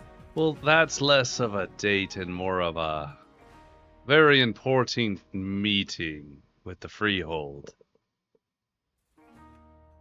Right. And while I'm very connected to Freehold in that sense, they're not as like connected as I am, so it may or may not interest them. I'll float it their way and they can decide whether or not they want to come. Of course, and if it ends up just being the 2 of us, we'll see how it goes. Oh, we absolutely will see. And I will see you then.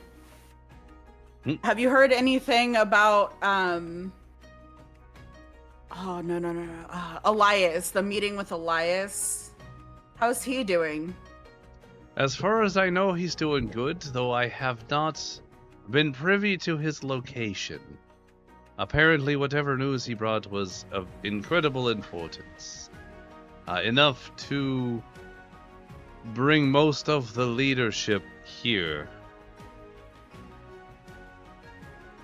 Wow. Oh, something big is going down then.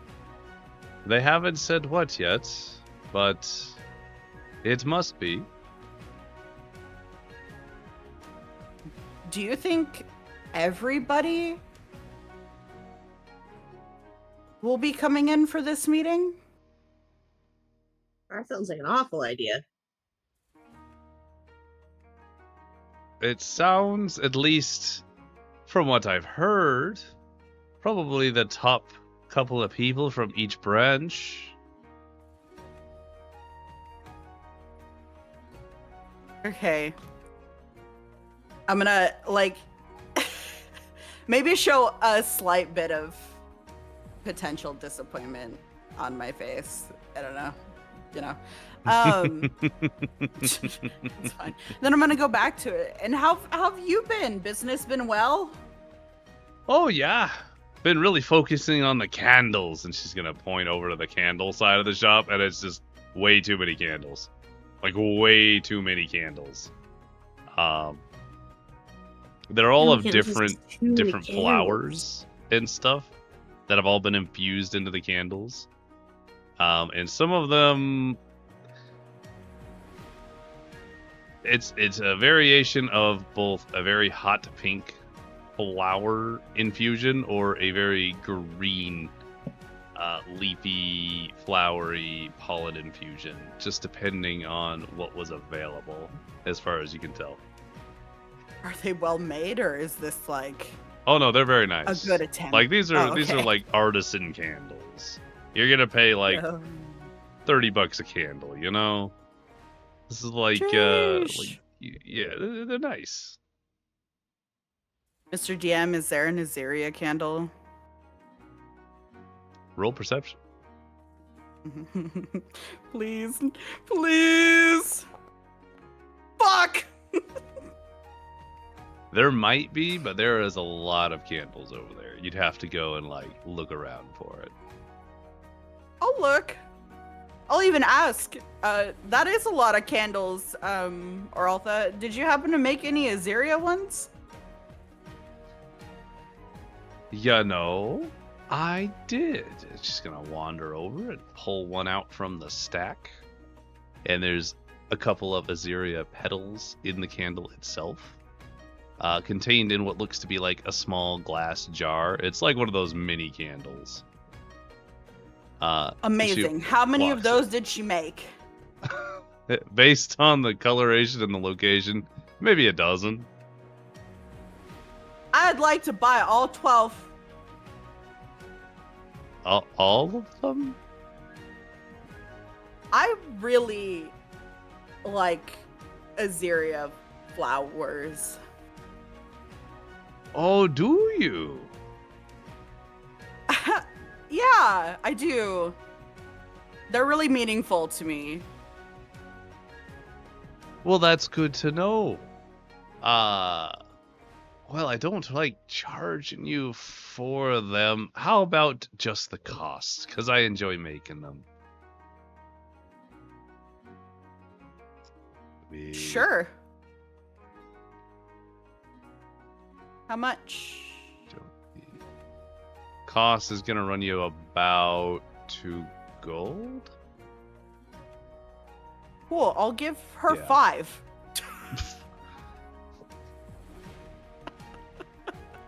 She's gonna look at it and be like, I'm just gonna reuse this on you, you know. That is totally fine by me. If you... This seems nothing but a lucrative transaction for the both of us. She'll pocket the money. So is there anything else I could help you with today?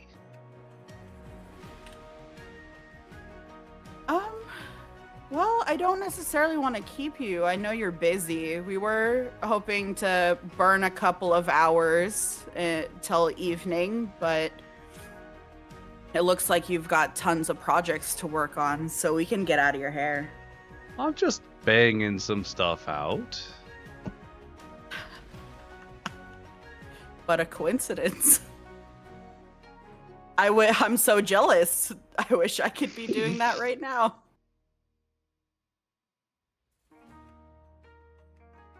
You're gonna watch the turn, like a little flick of the eye from Liari to Pyre, the back of Liari, as like Pyre's gonna have like the smuggest fucking look on her face and just be like, so anyways, is there anything that you need for me to get for Hambone's armor? Oh, Or the yeah. materials that you need in general that I could help assist you with? You know, I could absolutely use some more, just gonna look around the shop and pick random stuff. You know, I actually need to put an order in, for some more leathers, over at Tandon True. It's just down the road a little bit. I don't suppose you'd be interested. Gonna put her hand out and just be like, write it down. And she's just like arm fully out, just like fully extended, just like give it to me. Just please, dear Lord, get me out of here. She goes and writes a little note. It brings you over the note and a sack of coins. It's like, you know, take your time. Maybe get some lunch. And, you know, Liari can keep me company while we work on that armor.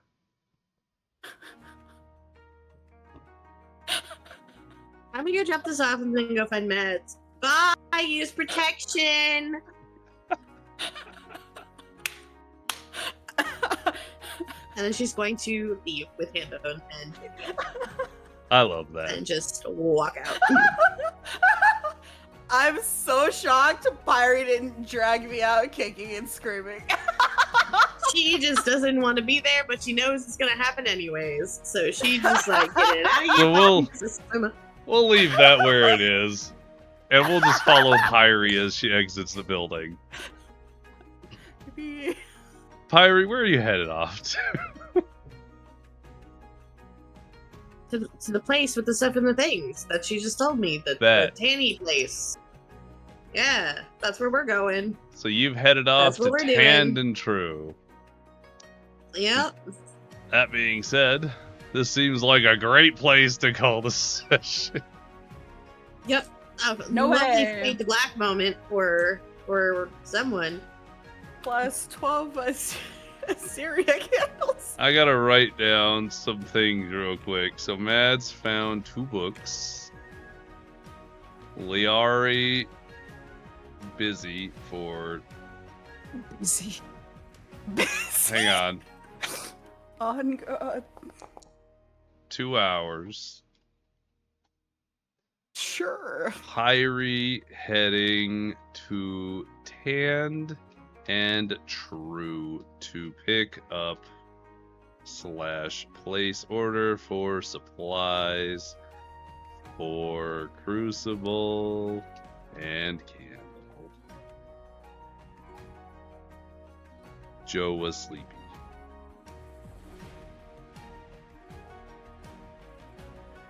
And then I have to do my usual rolls. Yep. Give me the roll for that situation. Obviously a success. Mm-hmm. So we will add that. Let me go find it so I can add it. Okay, now roll a D100 to see if you catch something.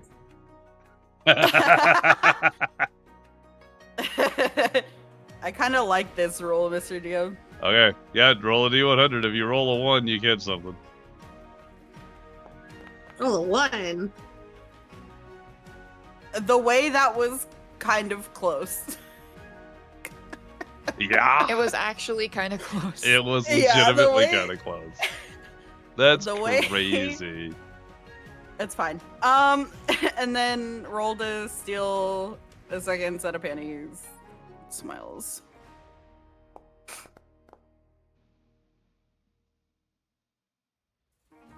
A second set. Oh, I see. Yep. Yeah, I've banged Oraltha before. Yeah. I thought we were doing mine. No. Not yet. Yes. They have been added. I have added it to the image and I am putting it on the thing now. So, that's where we'll end today's session. Let's go ahead and do the roll for DM. Yeah, Mr. DM, I'd like to roll to steal your panties. Oh, another Oh. 17? I know. That's First and last, crazy. I guess. Starting Where we're strong. But I am now up to 12 sets of panties in my satchel. Wow. And it is updated on stream officially. Aggressively large amount of panties. Aggressively large. Yeah. Oh. So, congratulations on completing episode 29, party. You're all alive. You have Yippee. so many things happening. A lot happened today. There's a lot A happening. lot happened. There's so much. There's so much. It was There's a good so many session. things. And then next session will be session 30. Where the party Whoa. perishes via the thing that Sunny brought. The Mimic. My Forgot what baby the mimic. Yeah, I couldn't My remember. baby Biddy the mimics. I wanted to call it Void, but it was like, that's not right. No, that would be more Kella. That'd be its stomach. Mhm. So yeah, we'll be back next Monday. I got no follow-ups, guys. I don't have any announcements. Other than I am looking forward to the shenanigans that you are about to embark in. Me too. Samesies. Right? Yep, I Alright. gotta go back. Finally went to the library. I'm so happy you went to the library. I cannot tell you how long I've been sitting on that stuff. Cause like you're like, oh yeah, I wanna look at the library when we get to town, right? So I was like, oh awesome, I can give you so much information this way. And then I forgot to Well- remind you that you had inspiration on the one roll that you flubbed today that actually you would have wanted to not flub. Oh, I I'm so used it. sorry. Oh, did I you? used Oh, it. okay, No, never mind. Yeah, I she lied. she Mads went, remembered. "I'm gonna use it." Yeah, I used it for looking for something. I'm not sure what I used it on. Okay, fair. I used it on something though. Okay. I felt bad. I was like, no. Your one flubbed library roll. No. Well, the beautiful bit about a library is it's still there. We could try again. Try the cat again. lady. But on that note, we're gonna go raid Stir because I haven't seen Stir in a while, and I like Stir. I think he recently completed like one of I think it's like his first like solo architecture thingies, project Oh. thingies, Oh, Nice. commission thing. I don't know, designing someone's bathroom or some shit. that's awesome though. Yeah. Well, that's awesome. We're gonna have to go and congratulate them. But in any case, everybody, thank you for being here. Of course, thank you to my wonderful players. And if you do not already follow my amazing players, please go and do so. They are very entertaining and stream a lot more than I do. Lots of Minecraft, Overwatch, other things like that. Very entertaining, very talkative. Enjoy chats. Then, of course, if you want to join in a campaign like this, you can always sign up on my website and get on the waitlist for the next campaign. Play D&D. D&D. And then lastly, I hope everybody has a great Monday night or Tuesday evening, or Tuesday morning, depending on your time zones. But in any case, have a good night, stay safe, stay bold. Goodbye, Stay bold, chat. chat.